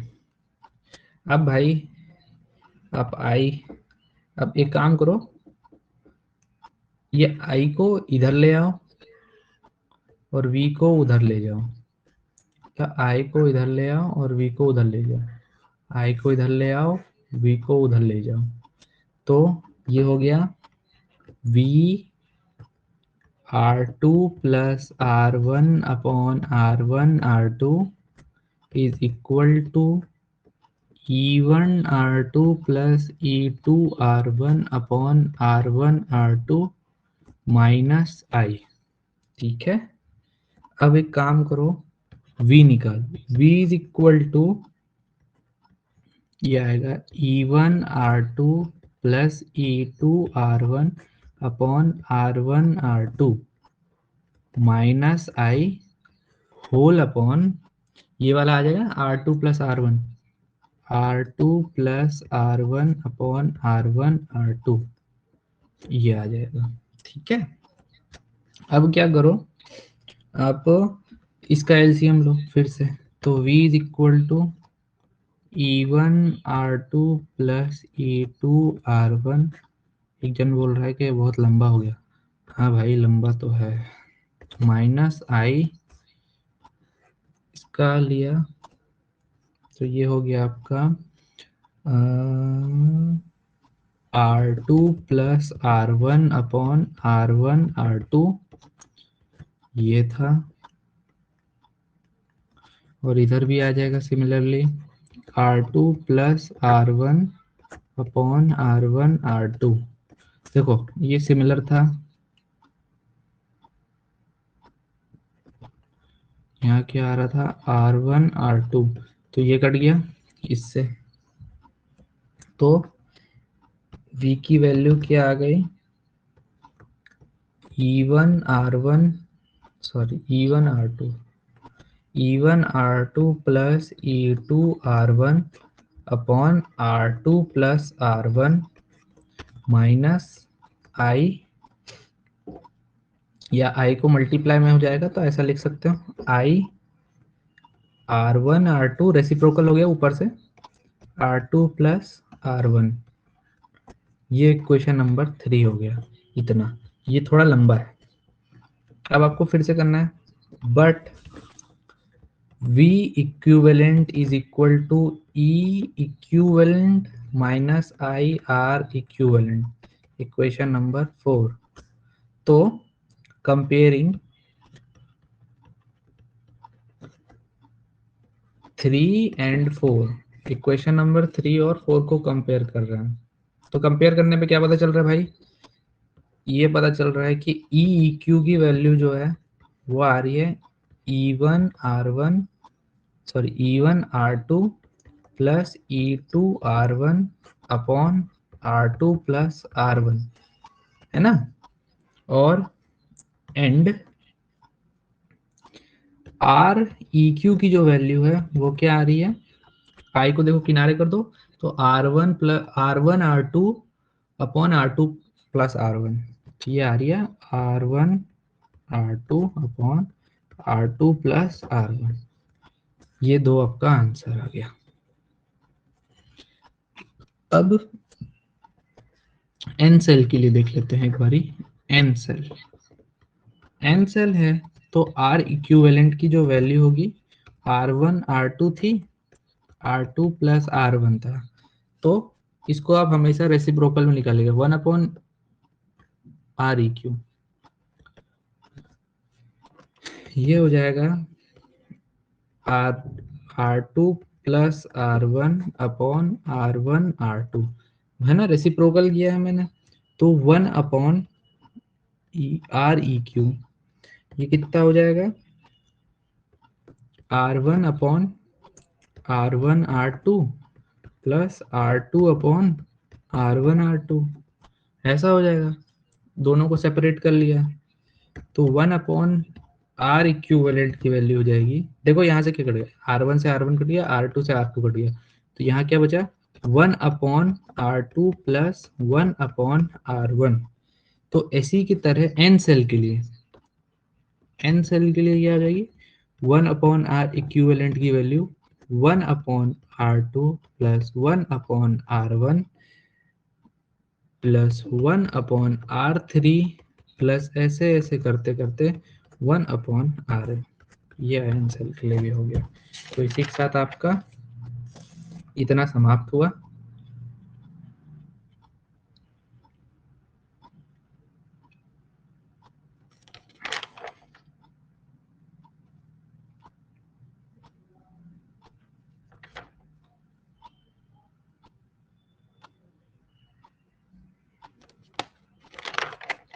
और क्या क्या बचा है अभी आपका, पोटेंशियोमीटर बचा है, पोटेंशियल ग्रेडियंट बचा है,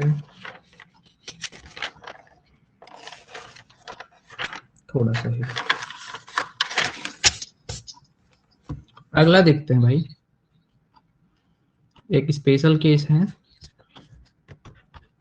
मिक्स्ड कॉम्बिनेशन, मिक्स्ड कॉम्बिनेशन। अब ये भी नहीं पता है कि नहीं है, लेकिन मैं करा देता हूँ। तो मिक्स्ड कॉम्बिनेशन मतलब मान लो कुछ सीरीज में है, कुछ पैरेलल में है, इस टाइप का, ठीक है। तो इसको बनाता हूँ मैं।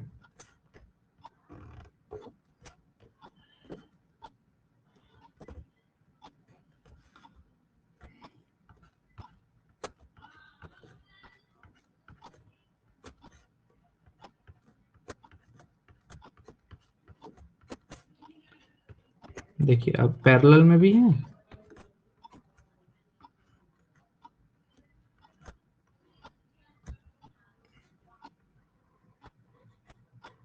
और आपका सीरीज में भी है। इसको बढ़िया मैं ऐसा एक बैटरी से कनेक्ट करता हूँ, ये रेसिस्टेंस दे देता हूँ इसमें। ये थोड़ा टफ होता है, तो इस पे करंट आ रहा है, मान लीजिए आई,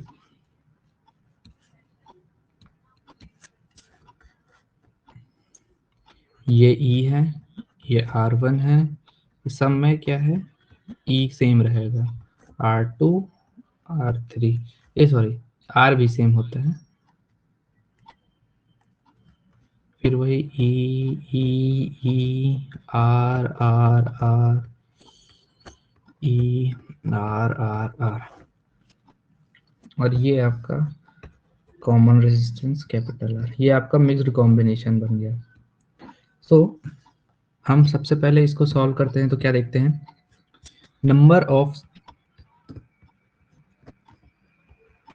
सेल इन वन सीरीज, एक सीरीज में हम मान लेते हैं n सेल हैं, तो नंबर ऑफ सीरीज को भी हम देख लेते हैं, नंबर ऑफ सीरीज को हम m मान लेते हैं, ठीक है। ये सीरीज में इसकी बात कर रहा हूँ, ये एक सीरीज कॉम्बिनेशन है ना, तो इसको बोलते हैं n मान लिया, और ये 3 में लगा है, पैरेलल लगा है, ये इसको हमने m मान लिया। तो टोटल नंबर ऑफ सेल कितने हो जाएंगे? तो टोटल नंबर ऑफ सेल ये कितने हो जाएंगे? m into n। तो ईएमएफ हमारा पता है, ईएमएफ हमने ई मान रखा है, इंटरनल रेसिस्टेंस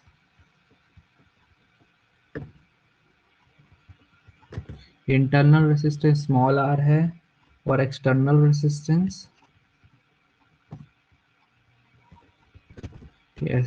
रेसिस्टेंस है वो कैपिटल आर है। देख लीजिएगा, अगर परीक्षा बोर्ड में है ये तो उसको करिएगा, नहीं तो उसको करने की जरूरत नहीं क्योंकि लंबा जाता है थोड़ा ये। तो नाउ फ्रेशर जो बच्चे हैं वो कर लीजिए भाई। Net EMF of one series, एक सीरीज का हम ईएमएफ निकालते हैं, तो वो हो जाएगा क्या? ई प्लस ऐसे ऐसे करके अप टू एन टाइम्स है ना भाई। तो इसका इक्वल क्या आ गया? N E. Net internal resistance देखते हैं सिमिलरली, नेट इंटरनल रेसिस्टेंस है ना।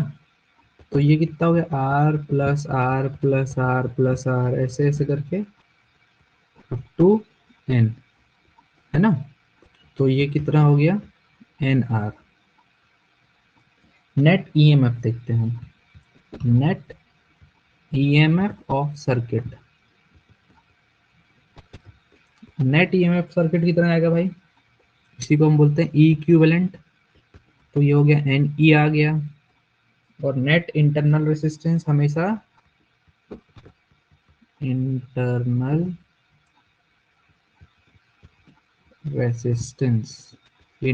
रेसिस्टेंस को हमेशा ऐसे जोड़ते हैं, आर ई क्यू निकाला था ना भी पीछे, 1/n r+1/n r+1/n r ऐसे ऐसे करके n तक up to n।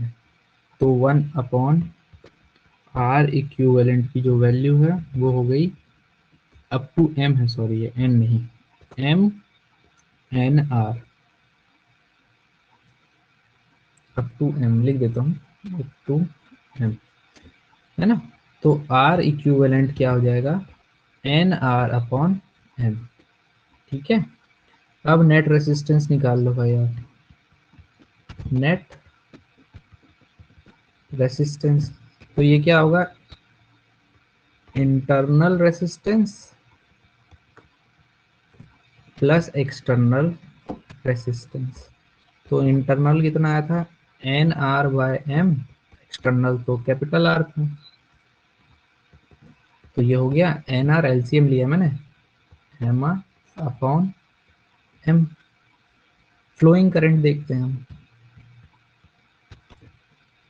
Flowing current, current कितना हो जाएगा भाई? हमको पता था, नेट ई एम एफ, पिछले में भी यूज किया था उसको, नेट रेसिस्टेंस।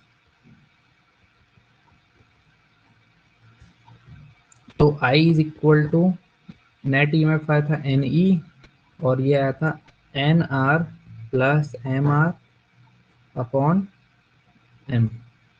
तो I की वैल्यू आ गई M N E upon N R plus M are.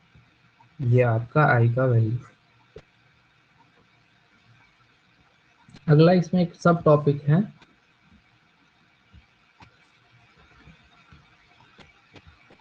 Maximum current in circuit. So maximum current कितना होगा इसको निकालते हैं। सो हमको पता है I is directly proportional to 1 upon N R plus 1 M R. ठीक है, मैंने साथ में लिख दिया, ये ऊपर वाले इक्वेशन से ही लाया हुआ है। तो to be current maximum the value of, अब इससे क्या पता चल रहा है कि I को maximum, to I maximum the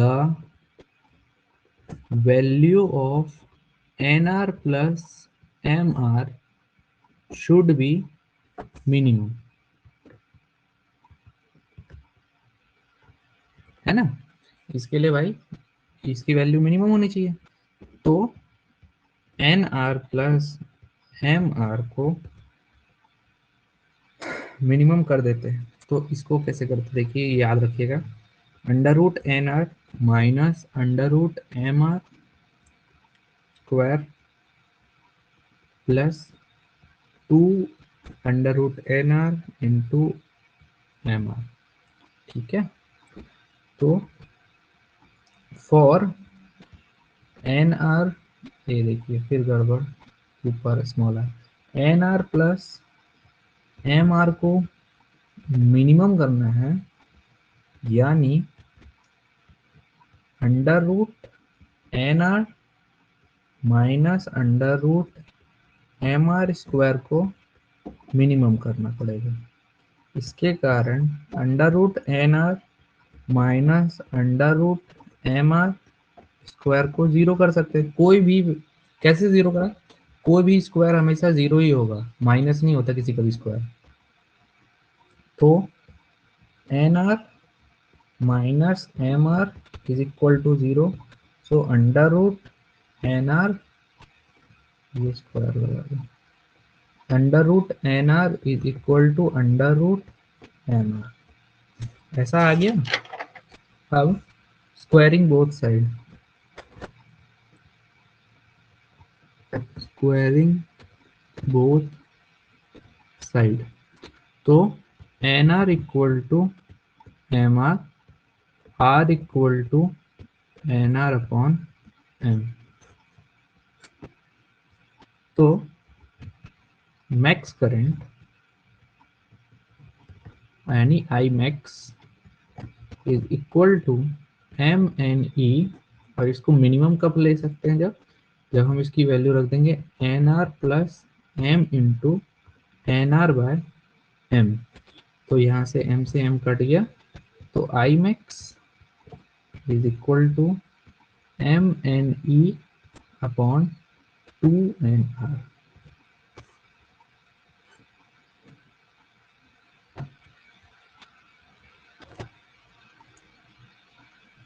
ठीक है, ये उतना ज़रूरी नहीं है मिक्स कॉम्बिनेशन, और इसमें ये वाला भी उतना ज़रूरी नहीं है। अगर आपके परीक्षा बोर्ड में तो इसको करिए, नहीं है तो छोड़ दीजिए, एग्जाम का समय है वैसे भी। अब देखते हैं भाई अगला टॉपिक, पोटेंशियोमीटर। ठीक है भाई, पोटेंशियोमीटर कुछ इस प्रकार का दिखता है भाई, ये स्केलिंग होती है इसके ऊपर पे, और ये यहाँ से आपको ऐसे करके वायरिंग होती है। ये गैल्वेनोमीटर लगा है, जॉकी को छुआ रहे हैं, जब गैल्वेनोमीटर जीरो दे देता है। तो और ये ऐसा बनाना नहीं है, आप इस प्रकार का बनाइए, ये ऐसा बनाइए आप गैल्वेनोमीटर, सॉरी, पोटेंशियोमीटर को। ठीक है, ये तो वर्किंग है, मॉडल है, मैं इसका PDF या फोटो खींच के भेज दूंगा आपको। ठीक है, तो कि हम थोड़ा लिख लेते हैं पोटेंशियोमीटर के बारे में। तो पोटेंशियोमीटर क्या है, it is an instrument used to determine the internal resistance of the cell, to determine the internal resistance of the cell। ठीक है, potential difference between any two point, ये भी निकाल सकते हैं, potential difference between any two points, या comparison of EMF। तो ये सब हमको करना पड़ेगा, कंपैरिजन ऑफ EMF भी कर सकते हैं, एक्सेट्रा। इतना सारा यूज है भाई इसका। तो ये एक ऐसा इंस्ट्रूमेंट है जिससे हम इंटरनल रेजिस्टेंस निकाल सकते हैं सेल का, पोटेंशियल डिफरेंस निकाल सकते हैं और ईएमएफ को कंपेयर कर सकते हैं। अब इसकी थ्योरी पे आते हैं भाई, ये होता कैसे है। तो देखिए इसकी थ्योरी जो है,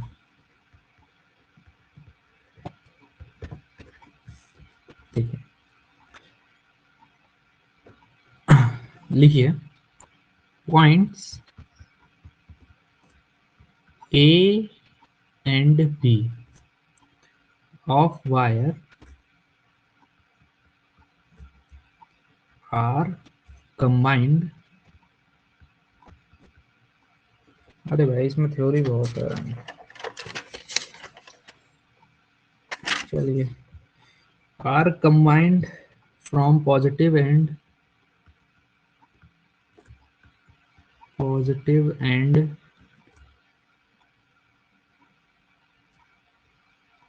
अरे देखो मुंह से झाग आ रहा है, पॉजिटिव एंड नेगेटिव एंड, अरे भाई नेगेटिव क्या हो गया मेरे, पॉजिटिव एंड नेगेटिव टर्मिनल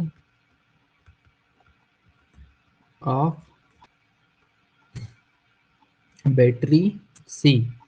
ये भाई सी बैटरी है, ऑफ बैटरी सी, ठीक है।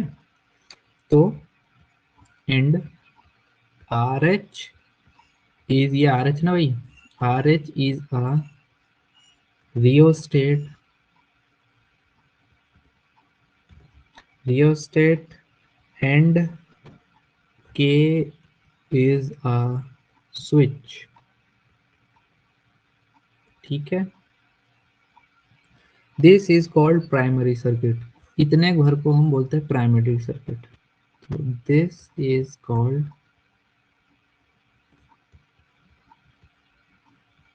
प्राइमरी सर्किट, ठीक है।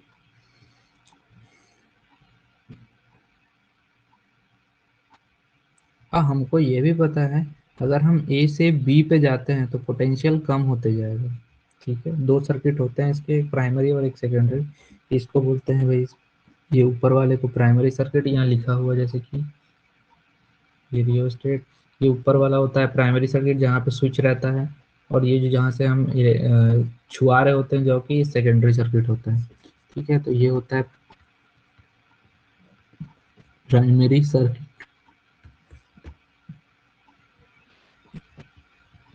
ये होता है सेकेंडरी सर्किट, ठीक है।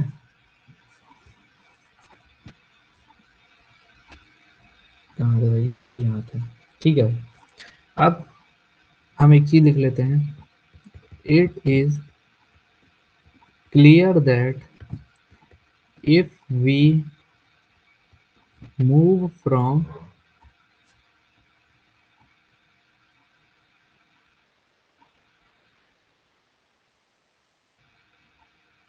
it is clear that if we move from A to B,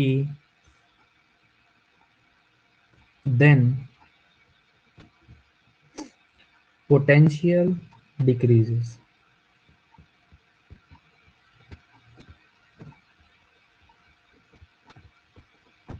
decreases।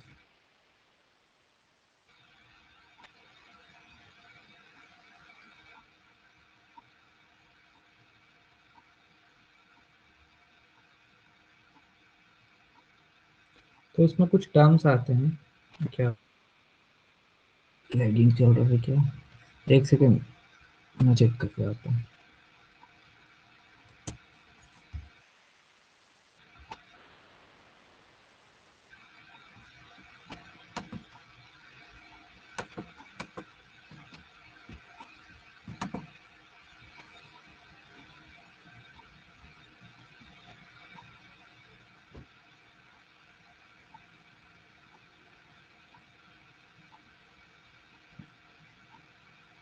अभी आया, ठीक है। तो इसमें कुछ टर्म्स होते हैं,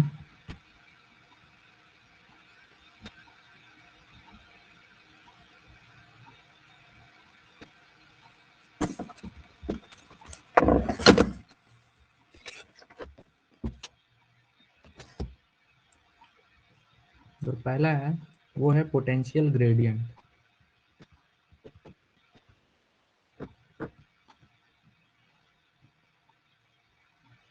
लैग हो रहा है।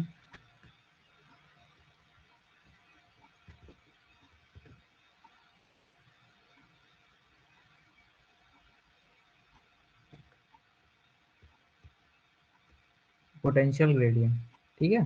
पोटेंशियल ग्रेडियंट क्या होता है?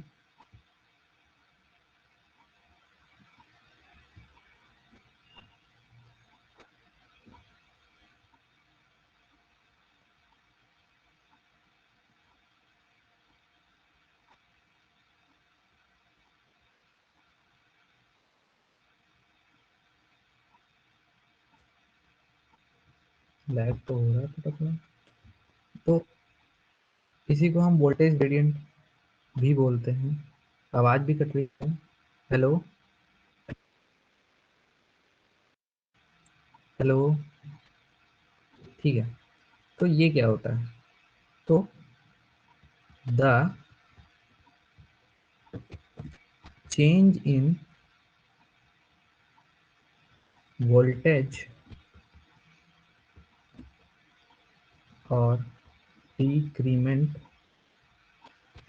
डिक्रीमेंट इन वोल्टेज, ये इंपॉर्टेंट टर्म्स है भाई, एट यूनिट लेंथ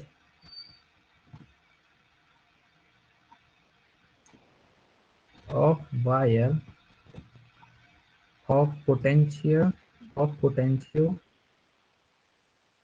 potentiometer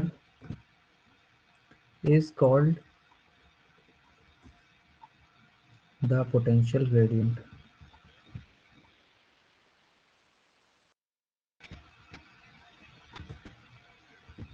ठीक है, तो पोटेंशियल ग्रेडियंट क्या होता है? चेंज इन वोल्टेज या फिर वोल्टेज का गिरना per unit length, her unit length of wire में ही कहलाता है पोटेंशियल ग्रेडियंट। एक सेकेंड भाई, मैं इसको रीओपन करता हूँ, ये बहुत सारा लैग हो रहा है।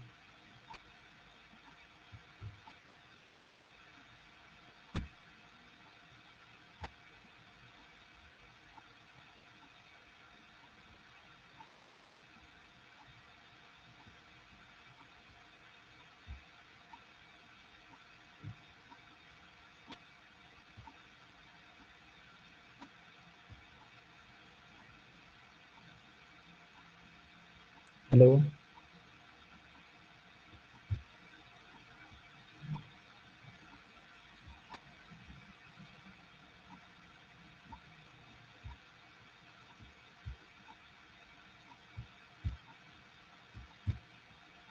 एक सेकेंड भाई बस।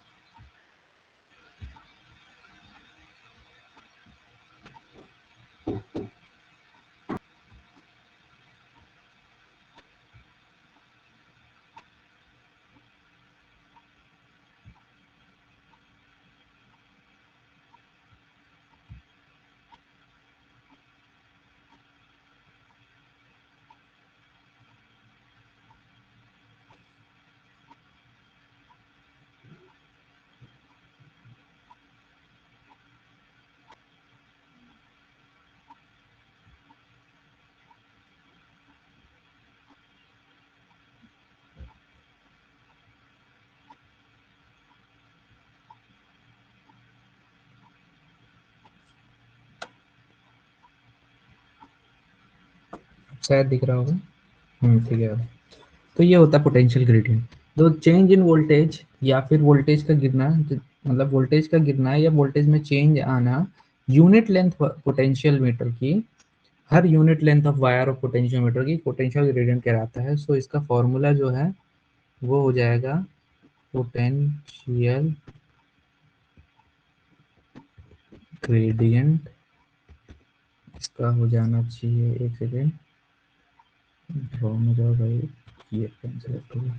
सो पोटेंशियल ग्रेडियंट जो है ये हो जाता है नेगेटिव, क्योंकि कम हो रहा है भाई पोटेंशियल, हमको पता है। Change in potential upon length of wire.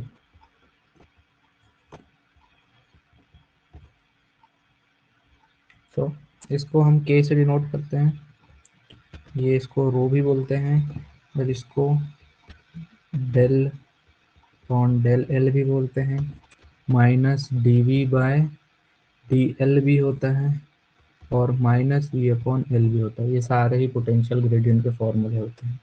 ये भी स्केलर क्वांटिटी है।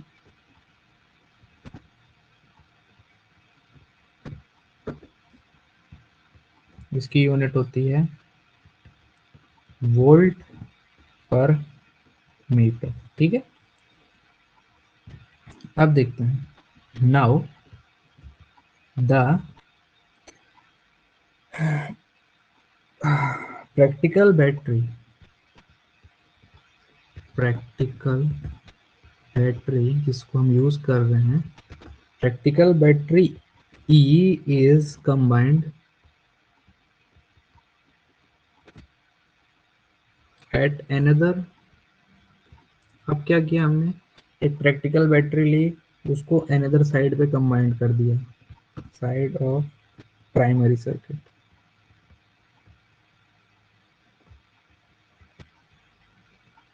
Primary circuit with a galvanometer.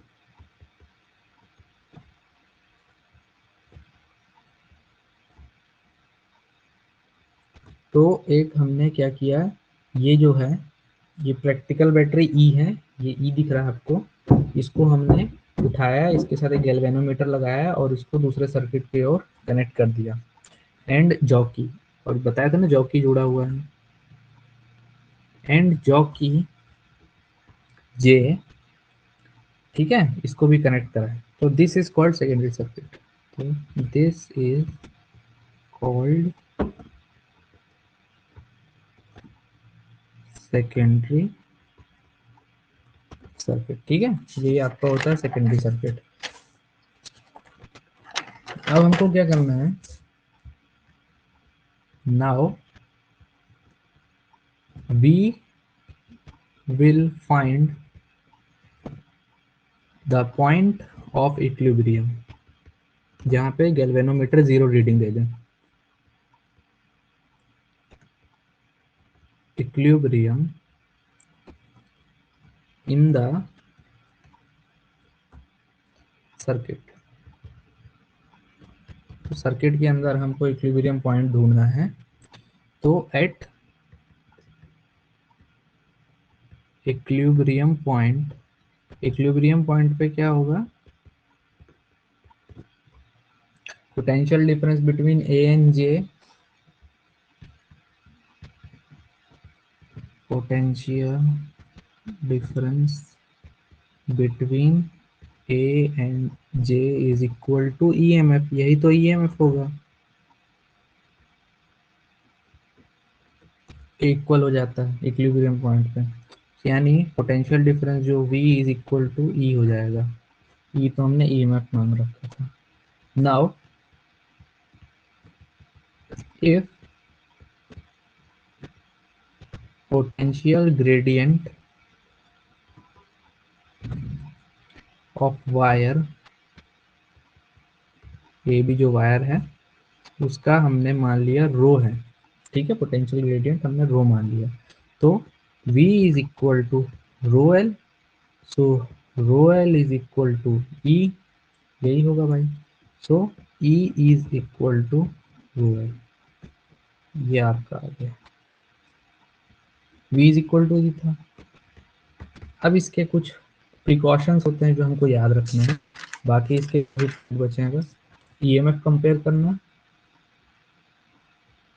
तो प्रिकॉशंस हमको क्या क्या रखने हैं, मेन प्रिकॉशंस,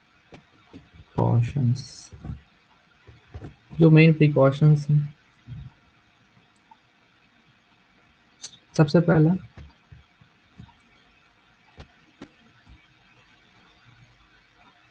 मैं प्रिकॉशन है तो लाल से लिखता हूँ, the positive terminal of all batteries should be attached at common potential,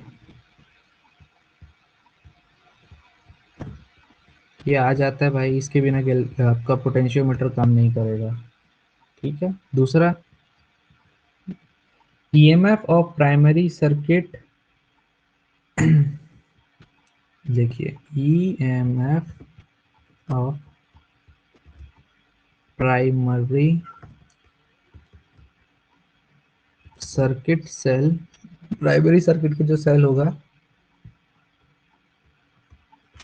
should be higher than all other secondary circuit cell, than all other secondary circuit cell. Secondary circuit के cell से जो primary circuit का जो cell है वो हमेशा higher होगा। इसका अगला देखते हैं, सेंसिटिविटी, मतलब सेंसिटिविटी कैसे बढ़ा सकते हैं।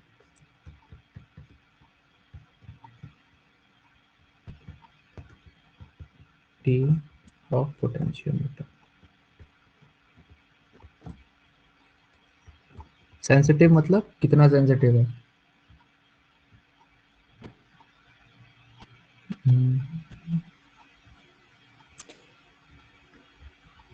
इसके लिए देखिए सबसे पहले आप क्या कर सकते हैं, ज्यादा एक्यूरेट आंसर दे इसके लिए, the length of wire should be larger, wire should be larger. दूसरा, cross section of wire should be uniform, मतलब एक यूनिफॉर्म होना चाहिए मोटाई उसकी। Cross section of wire should be uniform. ठीक है, ये दो हो गए, ये हमने थ्योरी लिख ली। अब आपको आता क्या क्या है, पोटेंशियोमीटर में पूछता क्या है आपसे, वो लिखते हैं। तो आपसे पूछेगा सबसे पहले कंपैरिजन ऑफ ईएमएफ पूछ लेगा।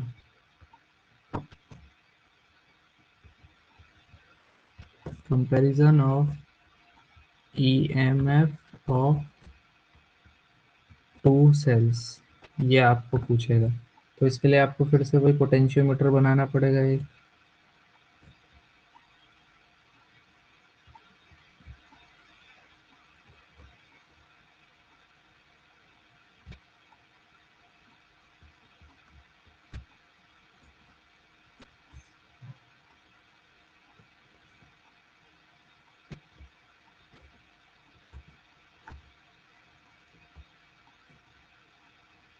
ये बना लिया मैंने पोटेंशियोमीटर, ये बी है, ये ए है,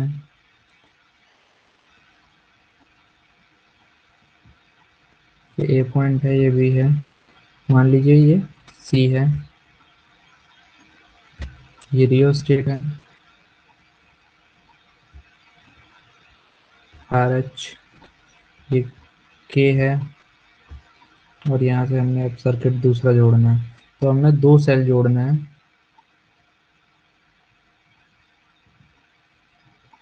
और दो सेल जोड़े मैंने, मान लीजिए एक ये और ये ए। तो एक को हमने जब इसका निकाला जॉकी पे, तो ये मान लीजिए L1 लेंथ पे आ गया। ठीक है, दूसरे को हमने निकाला तो ये मान लीजिए L2 लेंथ पे आया।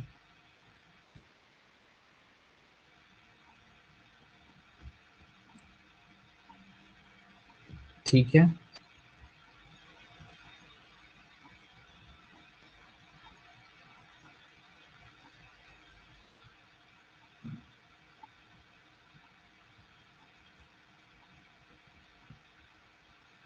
मान लीजिए ये E1 है, मान लीजिए इसका ईएमएफ E2 है, क्योंकि हम वही तो ढूंढ रहे हैं, ईएमएफ कंपेयर कर रहे हैं। ये बैटरी सी लगा के पूरी काम हो गई।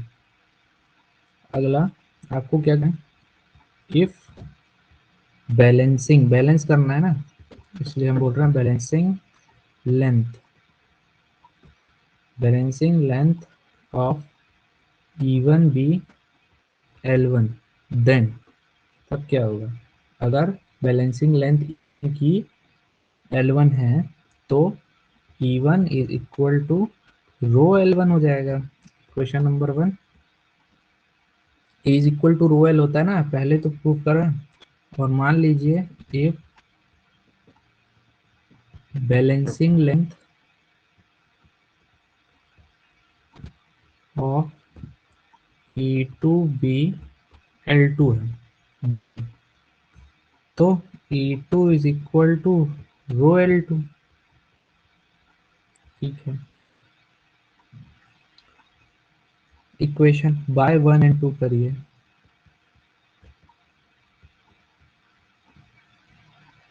आप दोनों को डिवाइड कर दिए। E1 by E2 is equal to rho L1 by rho L2।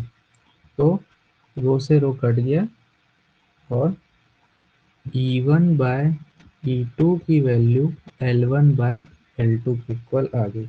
सो हमेशा जो इलेक्ट्रॉन फोर्स का रेशियो होता है E1 by E2 is equal to L1 to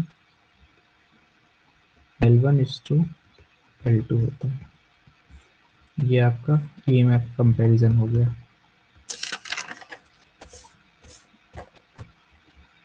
अगला जो है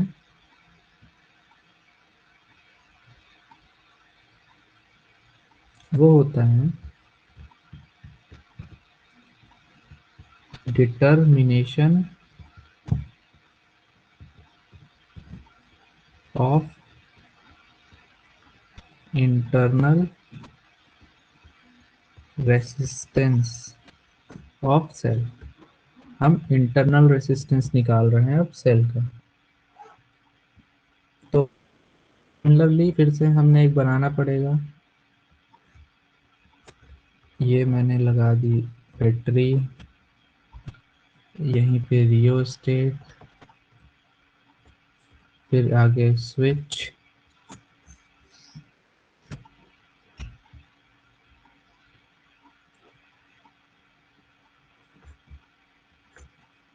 और ये मेरा पोटेंशियोमीटर बन गया। ये A1 है, ये B है, ये मान लीजिए हमने जो प्राइमरी अपना बैटरी है जिसको E और R का, ये तो C होता है, ये रियोस्टेट RH, ये केस का स्विच।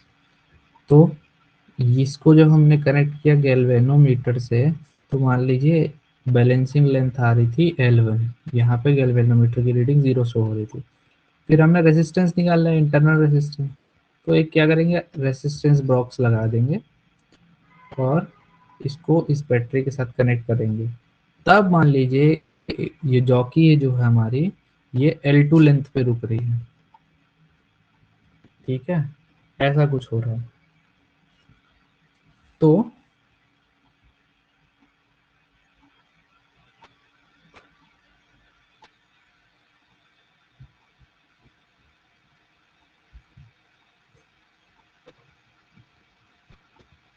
इफ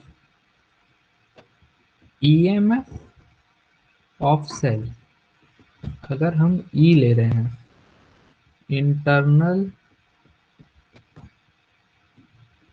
रेसिस्टेंस जो है वो R है, एक्सटर्नल रेसिस्टेंस जो है वो कैपिटल R है, पोटेंशियल डिफरेंस जो है, पोटेंशियल डिफरेंस जो है वो V है। ठीक है, तो देन इंटरनल रेसिस्टेंस जो स्मॉल r होता है वो कितना आता है, ये हमने निकाला था R इक्वल टू EV-1 आता है, पहले निकाल चुके हैं, ना पलटाइए, बिल्कुल मिल जाएगा। तो अगर नाउ नाउ इफ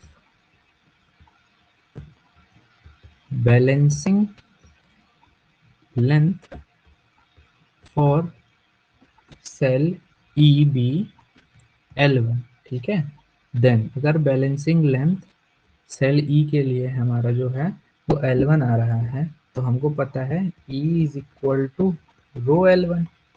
ठीक, ये रो क्या है भाई? रो भाई हमारा पोटेंशियल ग्रेडियंट है। Now if potential difference V across R balancing BALAN balancing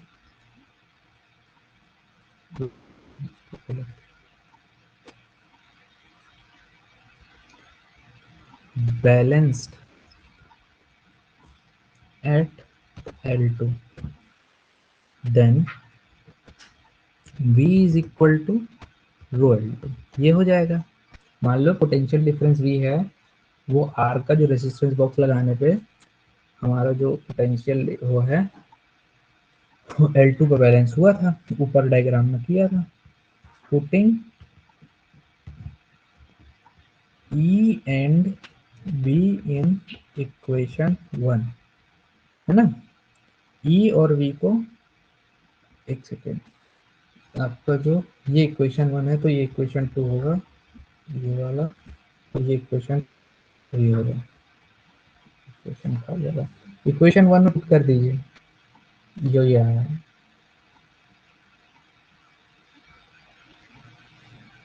तो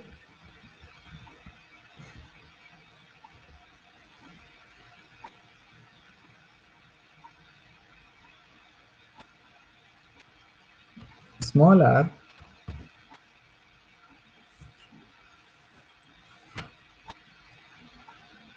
क्या हो गया फिर इसमें?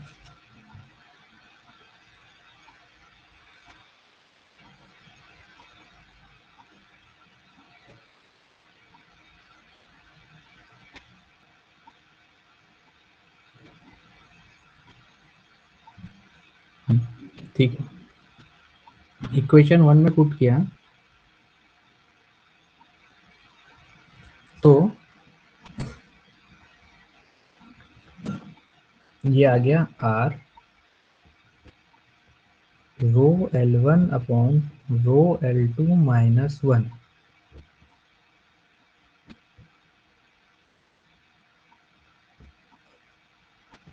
सो R is equal to R by L2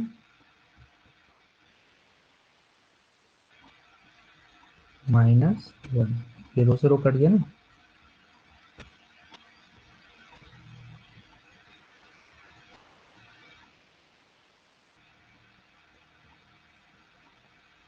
क्या आपका